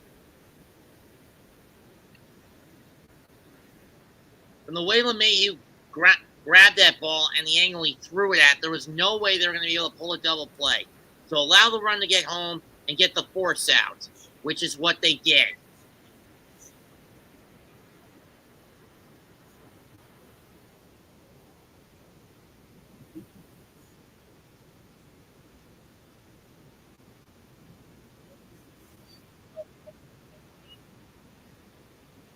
Strike 1 to Pajes. But regardless, Teso Scar Hernandez now has 4 of the Dodgers' 6 runs in this series to his name.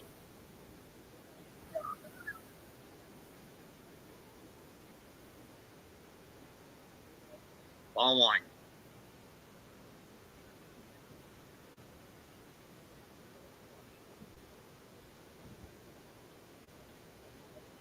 Yeah, when he couldn't do anything in a 0-0 game between the Mets and Tigers for the Mets because Hernandez takes off, swung on a miss, and he'll steal the bait, and he'll steal second easily.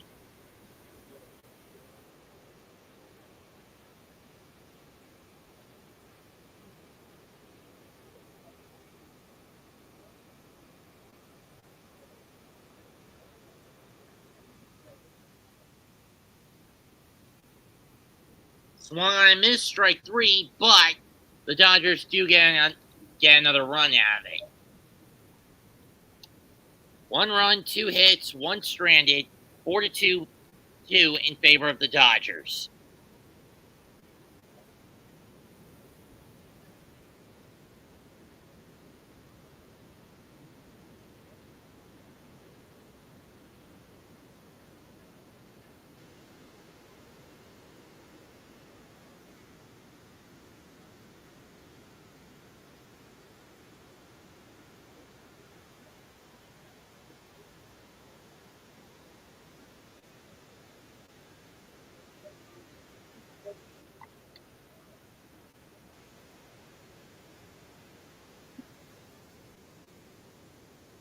A new guest got announced for Collecticon.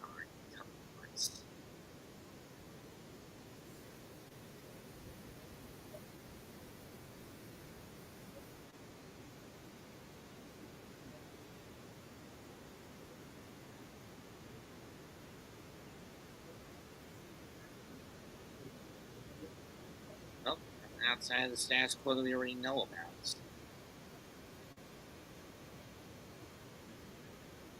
There's less than 60 to go until this. There's only 55 days left until this convention.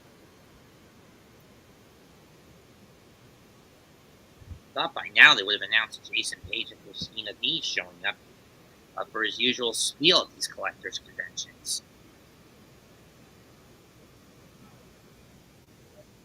Or at the very least, bring back Eric Stewart and Dan Green. The latter of which I hope he's gotten rid of that mask requirement for autographs and photos.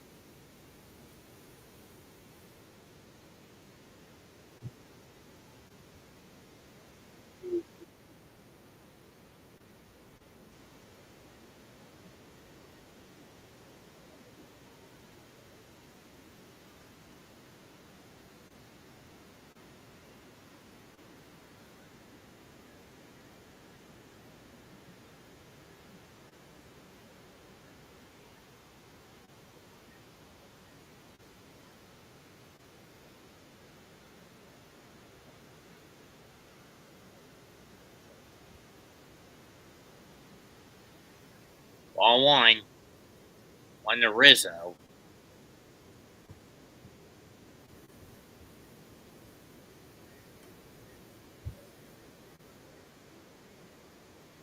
Ball 2. Stone.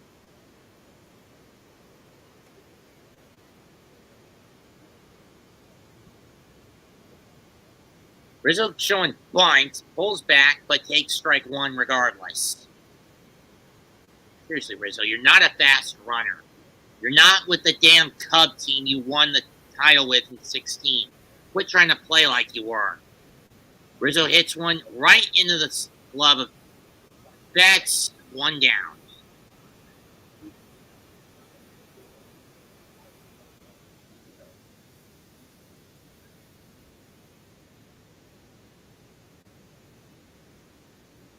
You got lucky with who's coming to the collectors convention in your area next month, Jose.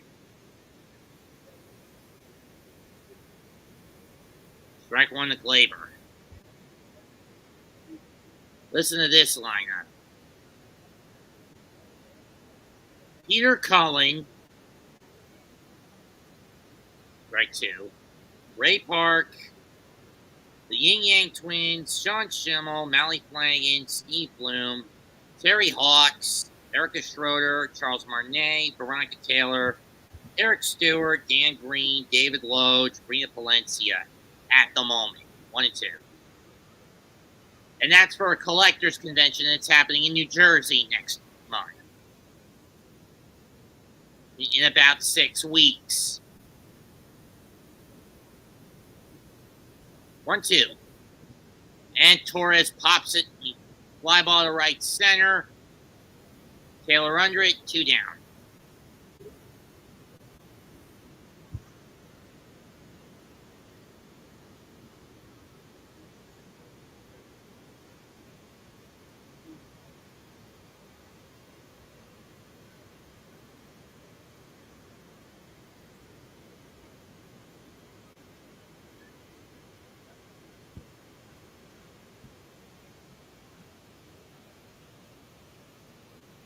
Ball one on the LeMahieu.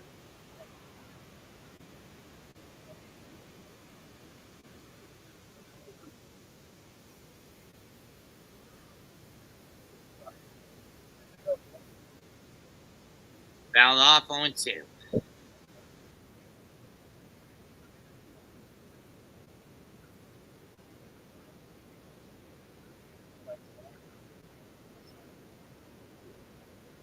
That's fouled off.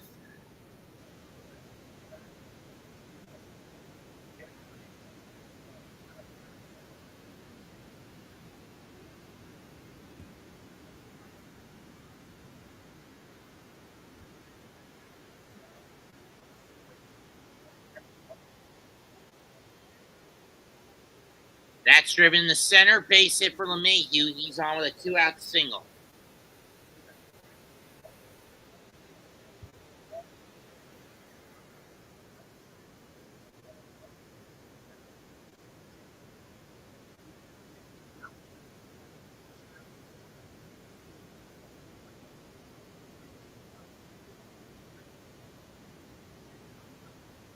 And you look at the NL East, Phillies have really put a wide gap between them and Atlanta of about 9 games.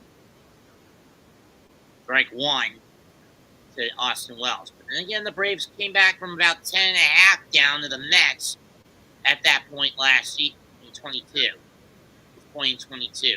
Brewers 6.5 ahead of the Reds. 0-1 pitch that's driven in the center field, base hit again. And this time for Wells. And then here comes Trent Grisham, their worst hitter. And it looks like Mark Breyer's going to come out to try to talk down Stone or give him one more batter before he pulls him.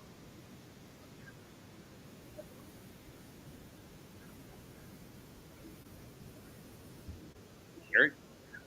Doesn't Abby Trott play Maya Fey in the Ace Attorney series? I'm not sure.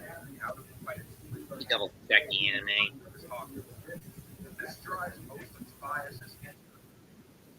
Someone else who played.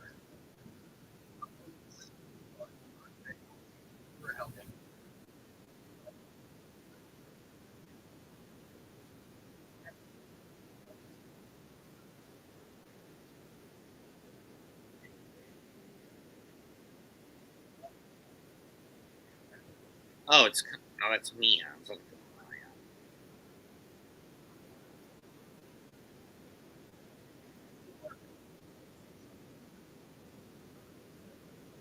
Oh, it's Lindsay Sidell for the anime. Abby only plays her in Spirit of Justice. Grisham takes ball one.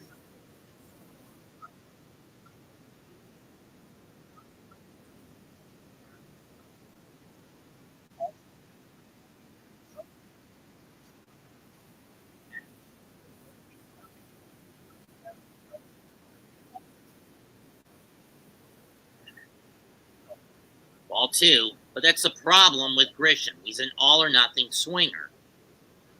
Of course, that means he has no discipline when he's at the plate. Volpe waits on deck.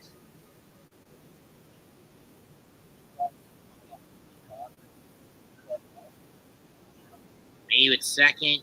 Wells at first. Takes high, 3-0.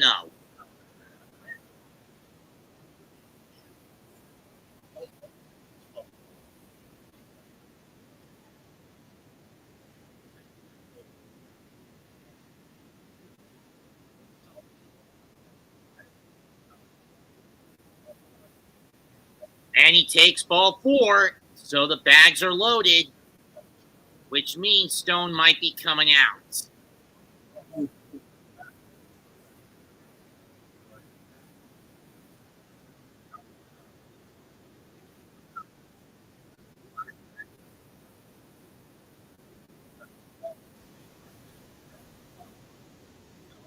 Question is, who are the Dodgers going to bring in to replace Stone?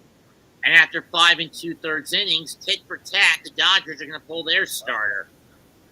Tomorrow night, the XFL Conference Championship of the UFL, San Antonio Brahms against the St. Louis Battlehawks.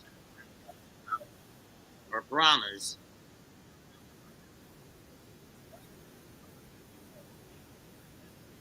think this was Fox's Super Saturday thing. The London game between the Phillies and Mets, then the Belmont Stakes, which ended about 3 hours ago, and now this.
What are you listening to?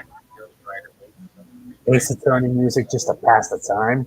We're in the bottom of the sixth, and the Yankees still haven't gotten their butts in gear.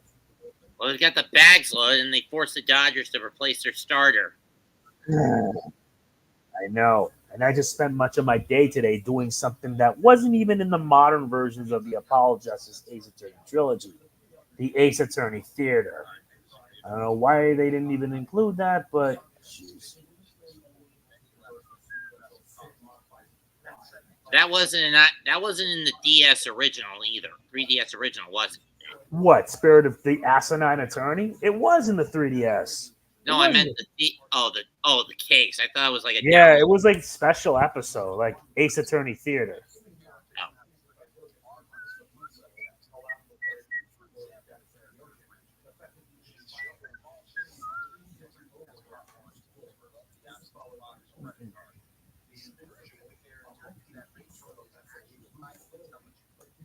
That happened in the third after it bounced off the chest of a Dodger fan over the wall.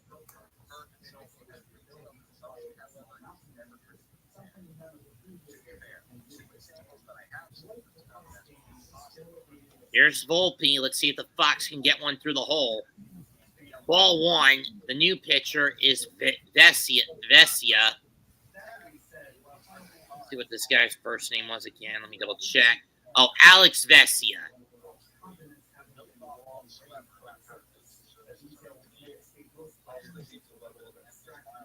Over the plate, Volpe doesn't chase. 1-1. Bless you. I'm having hiccups, that's why.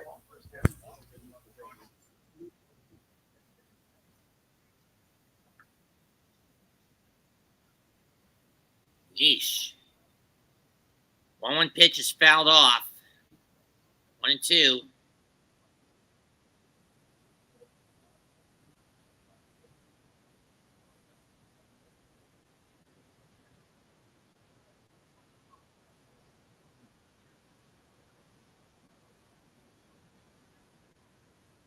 Here's the 1-2 from Vesia to Volpe.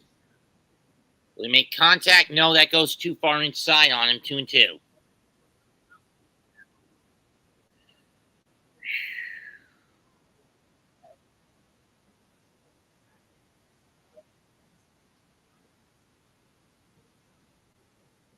Come on, make some contact, Volpes.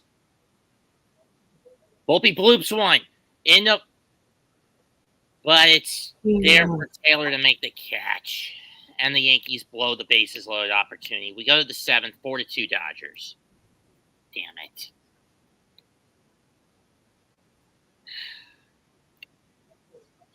Damn it.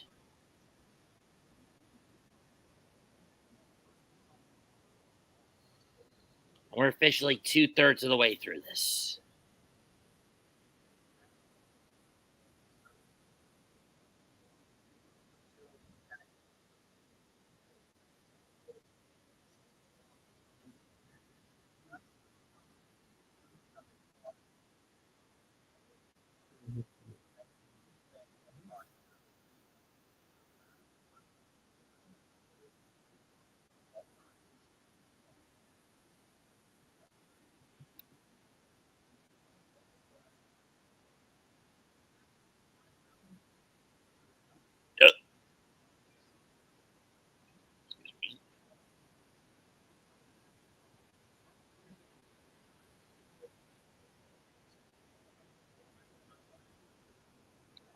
Is it really good water?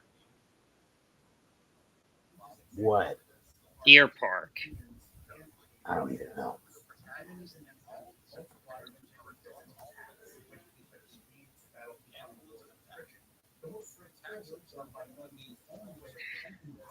I think also in 2 weeks we're getting a new made for TV, all cartoons all the time channel that's going to be free for access. Good. All the classic tunes we grew up with in the 80s and 90s. As it should be.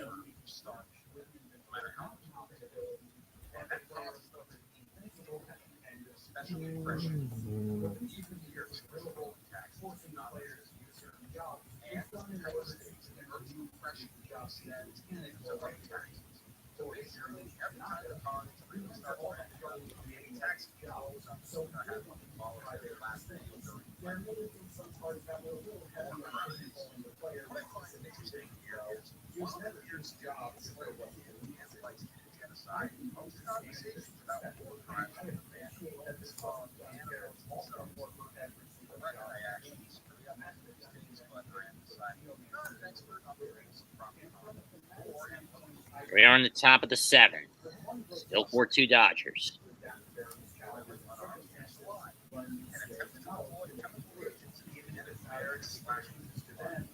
Tonkin faces Kike, takes on Miguel Rojas, who's over 2. Strike 1. This is going to make me so boring.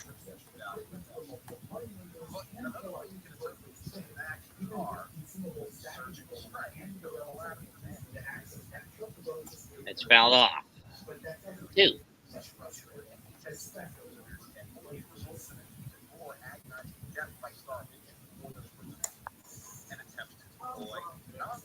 Tony Conley warming up in the Yankee pen.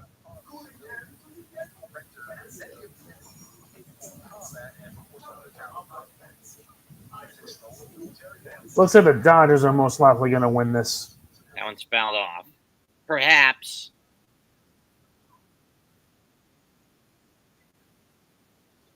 But at the very least, the Yankees are keeping this a little more low scoring than the Mets did against the Phillies earlier this afternoon.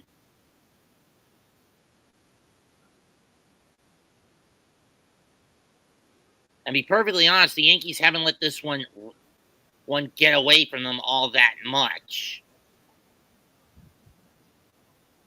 But it is showing a deficiency in the offense without Soto in the lineup. That's foul to the backstop, 1 and 2. You know what I mean?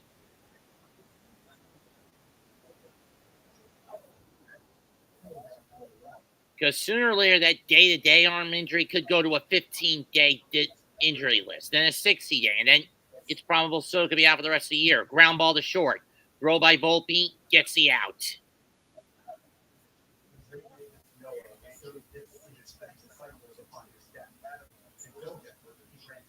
The sooner Soto gets back in the lineup, the better it'll be for the Bronx Bombers.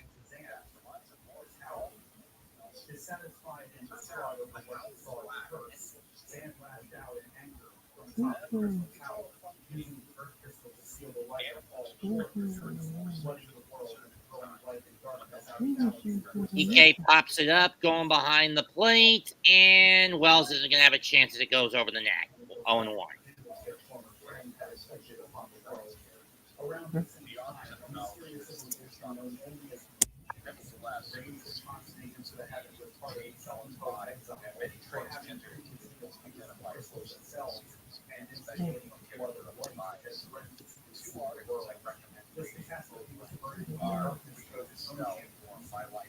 Ball 1.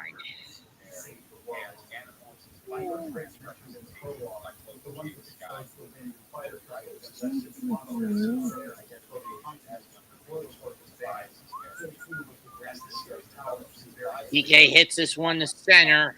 It's playable for Grisham. He's about halfway up the center field, and he makes the catch.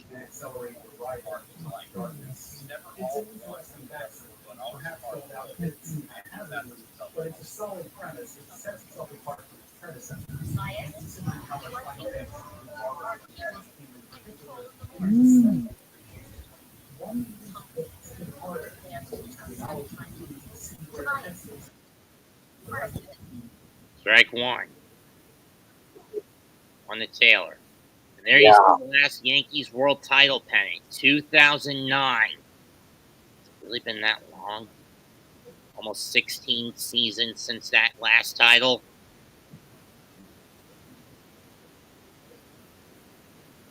Taylor fouls that one off.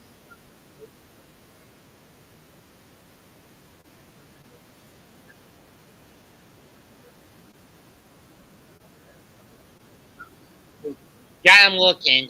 We go to the stretch. It's time to stretch. Dodgers 4, Yankees 2.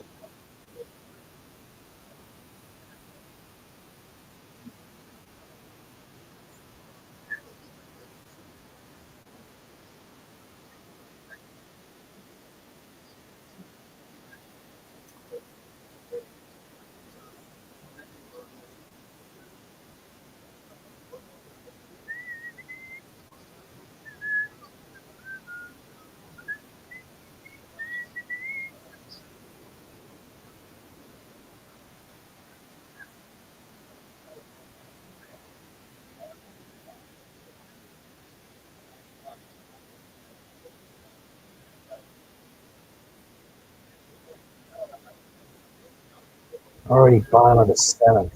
By this point, if there's nothing going to change, that's it for me. All right. Honestly, the Yankees are going to lose it.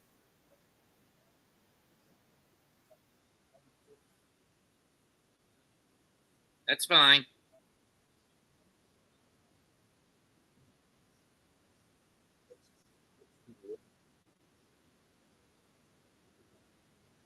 Bartender glass of God? What's this about?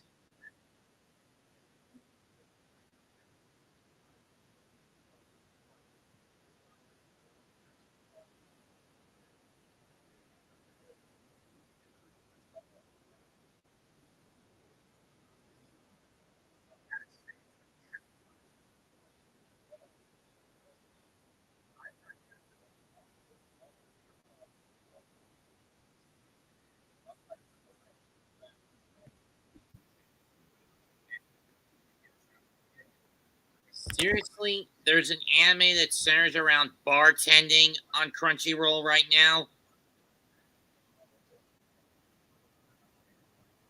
So basically, this is Food Wars, but centered around booze. Good grief.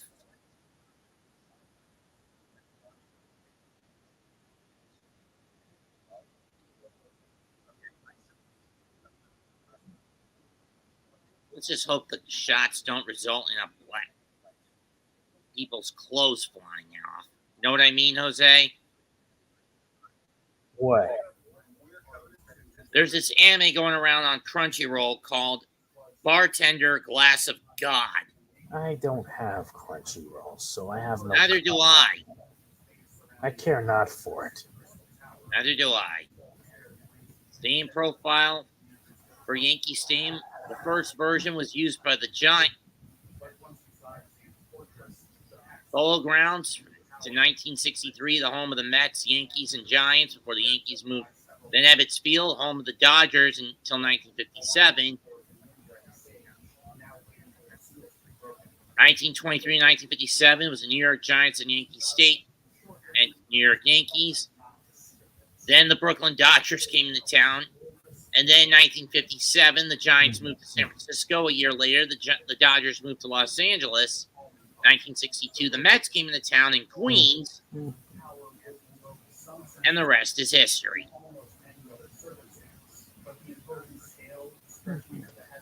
It'll be Verdugo, Judge, and Stanton to lead up, two up for the Yankees in the bottom half. Vesia getting warming himself up.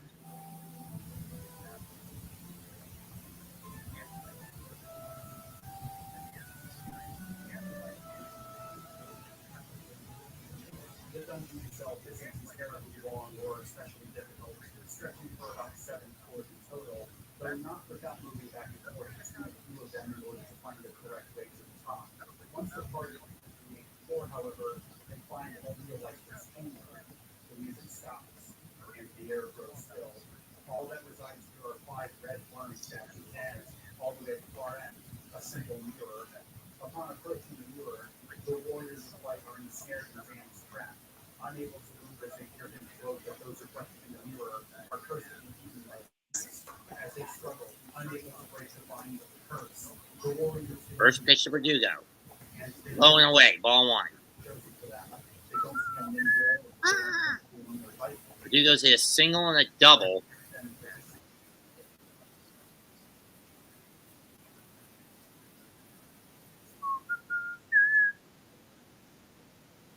Over the plate, strike one.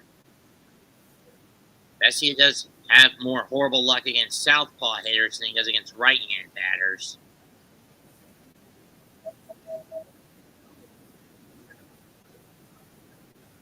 One pitch, fouled off to the backstop behind the plate, 1-2.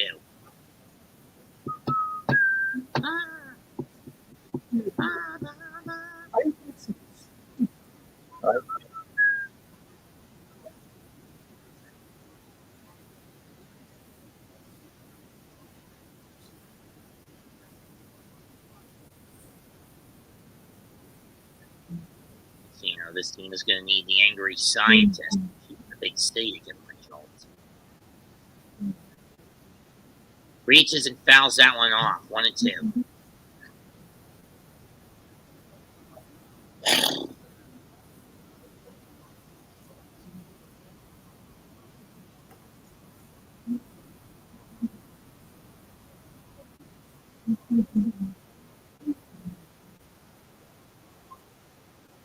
It's popped up by Verdugo. Is there going to be room? No, it hit and went over the net. Foul ball. PK was actually chasing it all the way to that net. Got up on the tarp thinking he could catch it, but it went over the net. So still 1-2.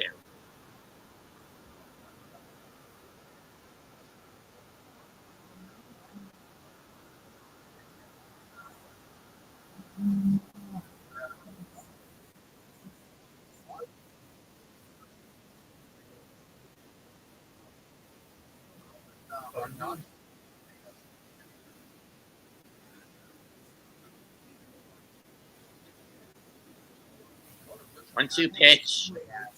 Outside, 2-2. This is getting to be boring now. If they're not even trying, why do I even bother? Why bother?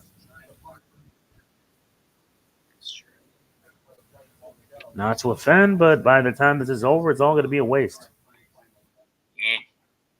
Yeah. 2-2 pitch. Out. Fly ball to left. It's playable. Taylor's under it. One down.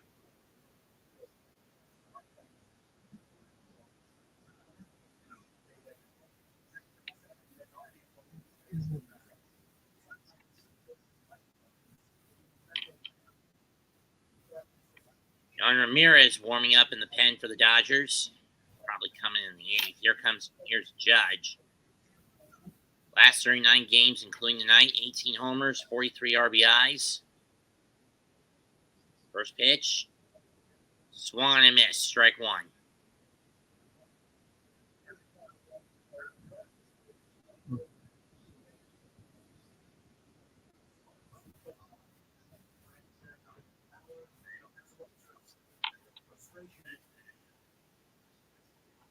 Ball one.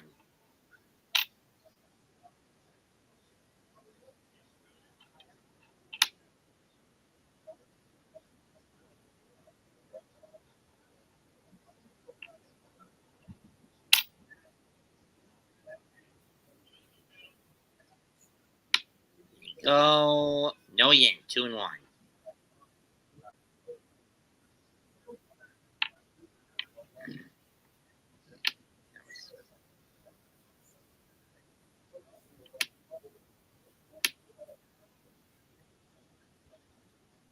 Swung and missed. Strike two.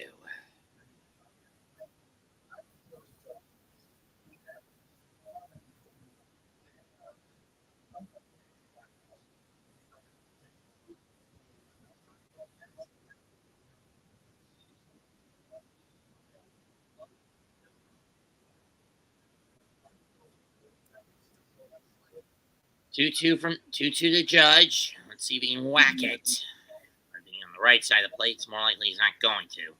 Maybe he's on the left. I don't know which side he's on. I don't care. 6 of the heater. Pop fly down the first baseline foul. And Freeman thought he caught it, but it hit the net, so it's a dead ball.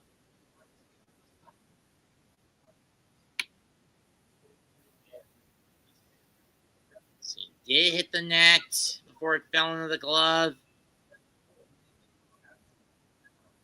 I don't know, but the Dodgers already burned their challenge. But that's clearly an out in my angle, from that angle.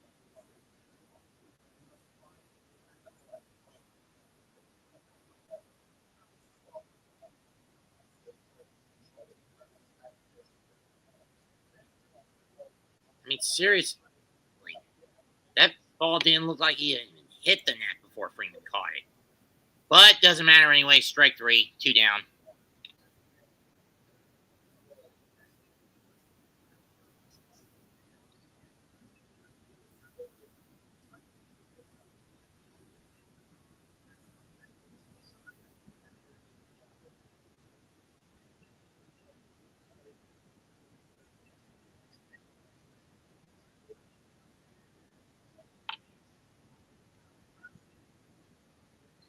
Here's Stanton, and he cuts and misses. Strike 1.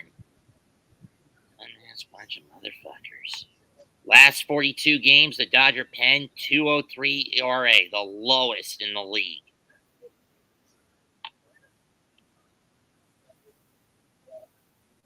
0-1 on the corner, 1-1. High corner, 1-1. These games have sucked today. Why did I even bother with them? Seriously, why did I fucking bother with these? 1-1 pitch. High and out. High and in. 1-2.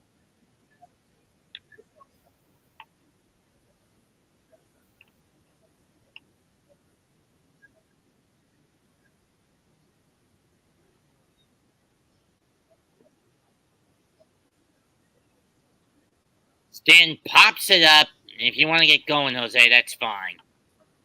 I know. It's already at the bottom of the 7th, and right now I'm feeling real bad. Well, 7th inning's over now, actually. If you want to get going, that's fine. Nah, I don't think I can keep going. Plus, I gotta get some. I said if you want to get going, not keep going. Well, by this point, I don't know if they are going to get going. Because honestly, you score twice and then that's it. You can't even do enough. No wonder the Yankees are struggling. Even with Aaron Judge. Well, again, with Soto out, it's showing the weakness. They need that 1-2 punch. Mm-hmm. Know what I mean?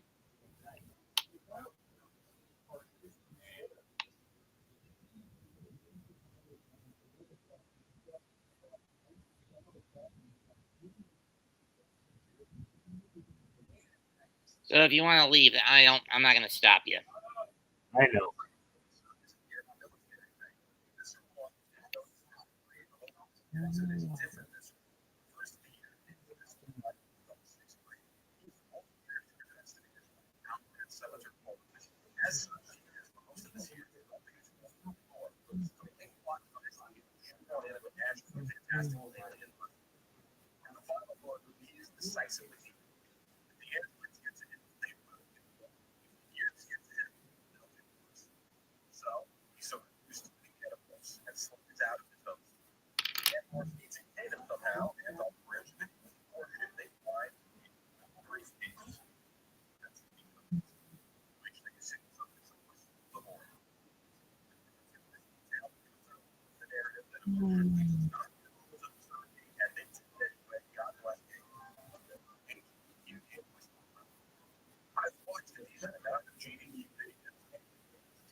2-1 count. I was not paying attention. Tony Conley with Betts in the mound.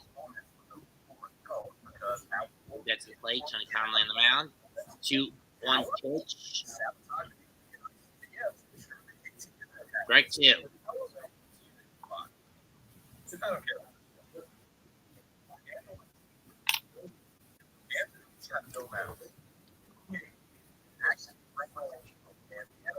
To be honest, both teams have gone pretty silent in terms of productivity. Full count since the 6th.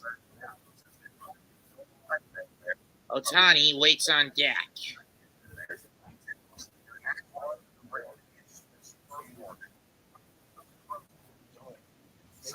Payoff pitch from Conley to Betts. And call for.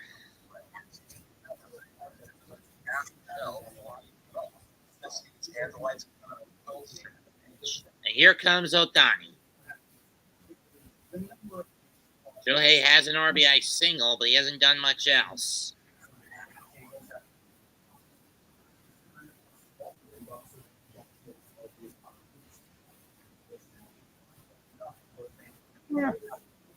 Strike 1.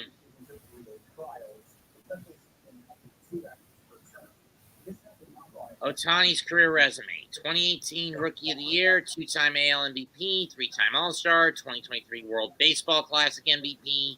I didn't get that last one. Conley throws over the first to try to get Betts. No good.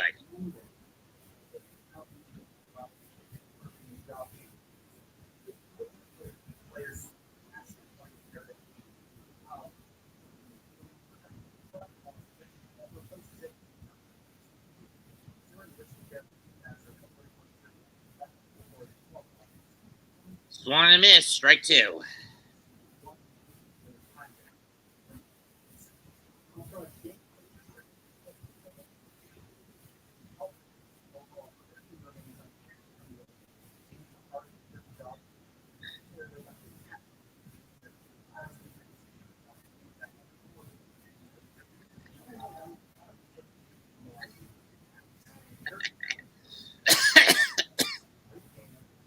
One and 2.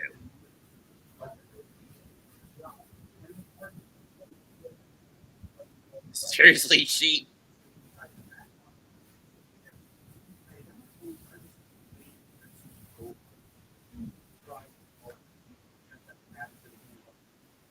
Ground ball. Bobbled by Glaber, and everyone's safe. That's an E4.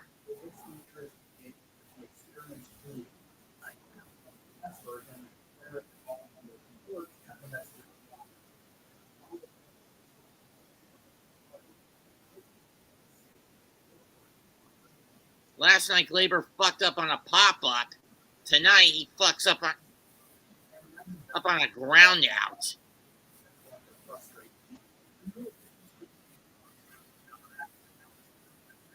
And that was a bad hop with a lot of top spin anyway.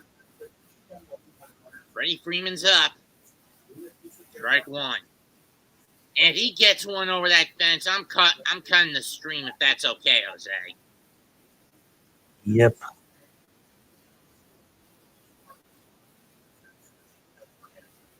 Freeman doubled and scored his last at bat back in the 6th inning. Ball 2. Ball 1.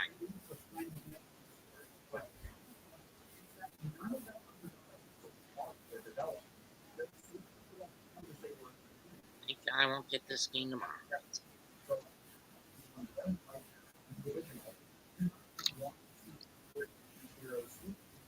1-1 swung and a miss. 1-2.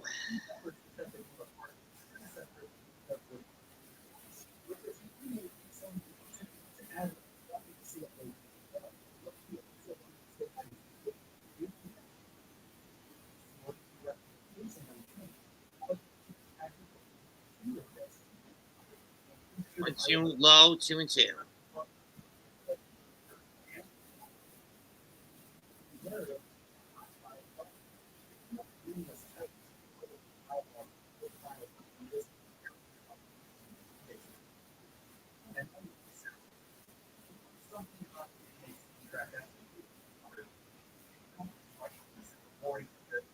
Two pitch. Fouls it off. We'll do it again.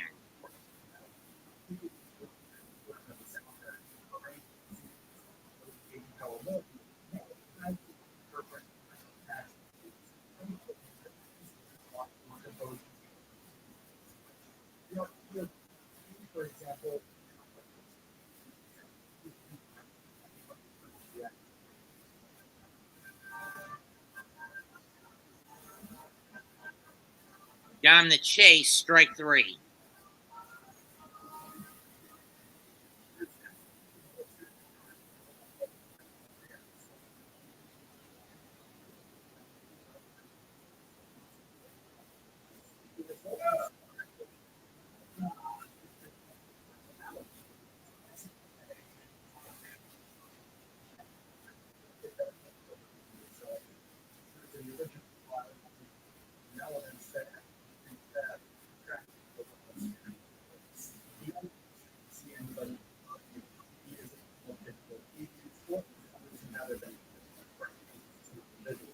Here's Will Smith.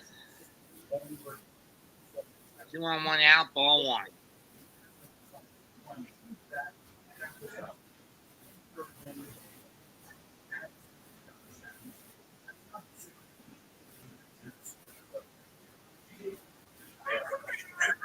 Giancarlo Stanton, 417 homers, most amongst active players since Pujols hung it up in 22. Smith drives this one to left. It's carrying. Verdugo went to the corner, but it was a foul ball and he couldn't get it. 1-1.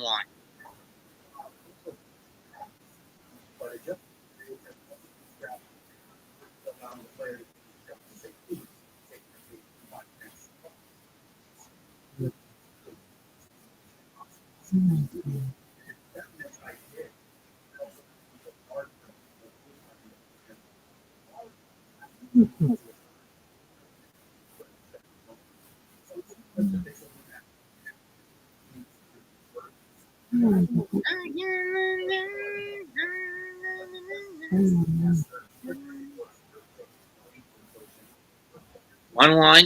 He's going to throw back towards second to try to cut Betts off. No good.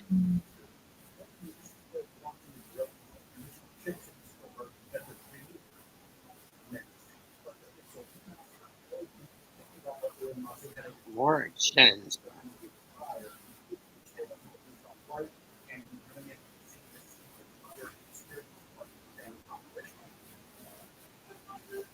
Strike 2.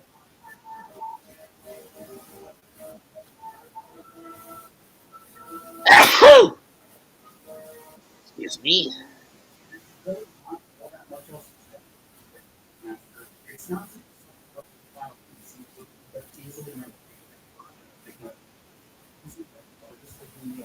Smith fouls that one off.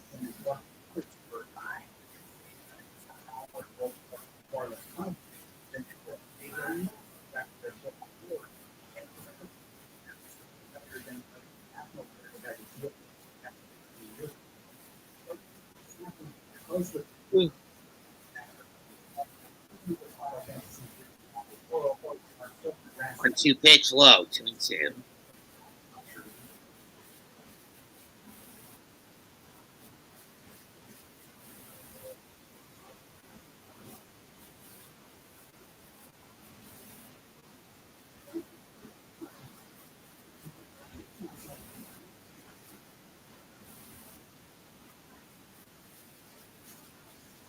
Oh, full count.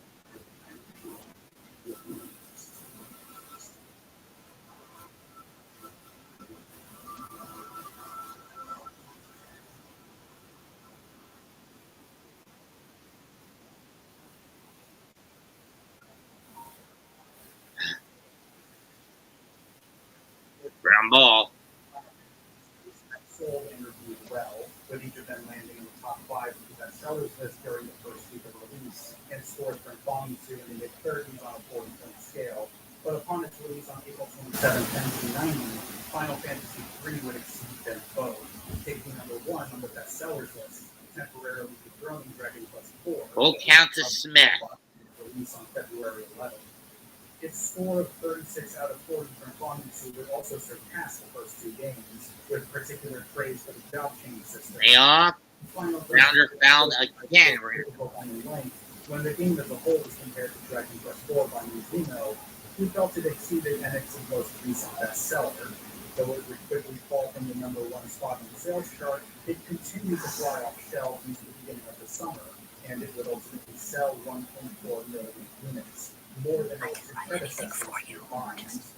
Its acclaim similarly surpassed those of its predecessors as the years wore on. Not only was it voted as the runner-up to Dragon Quest IV and it's a walk. Get Conley off the mound. Now, Boone, if you know what's good for you, you son of a bitch. 6 places ahead of Dragon Quest IV. Final Fantasy III was the series' first true success in Japan. While it didn't start a frenzy on the level of Dragon Quest III, And there goes the popularity and staying power. The job system, with a defined future, would return. And now Santana warming up for then. 5, 11, and 14. With variations along the way. So popular and well received was this installment that when Nintendo released their plug-and-play Famicom Classic Edition mini console in These sick folks, I need $65. series representative on the platform, while in North America, we got the original Final Fantasy.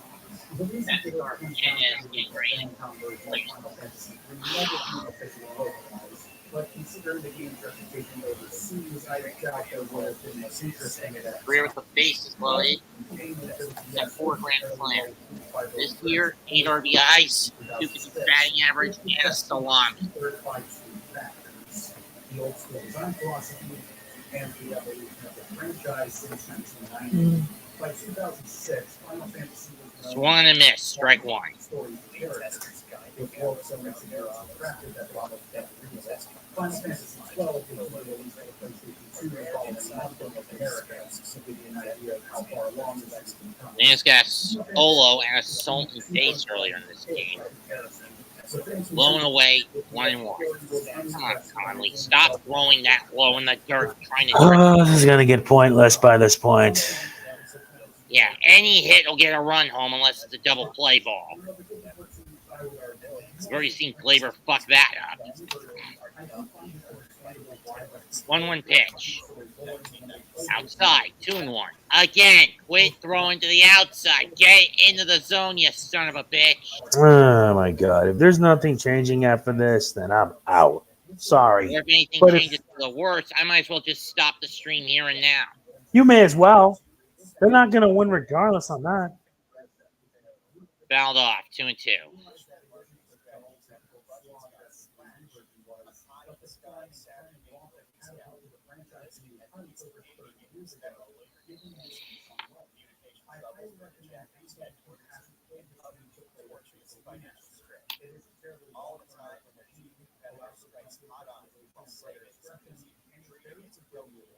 See if the nut gets cracked open. 2-2. Hernandez fly ball. Left center and salami. Teoscar Hernandez strikes again. It's a salami. Doors blown off. 8-2 Dodgers. I'm cutting the stream off here, folks. I'm sorry, but Yeah, Mega and I can. we handle have this no a faith in the little longer. Yankees, and they're, my God, So, this is for bad. tonight, I'm sorry to cut this short, but after this level of bullshit from both the Mets and the Yankees, I can't stomach this. Both of Goodbye. your teams Good suck. night. Like, comment, subscribe to both our channels. Thanks Bang. for as long as you could, Jose.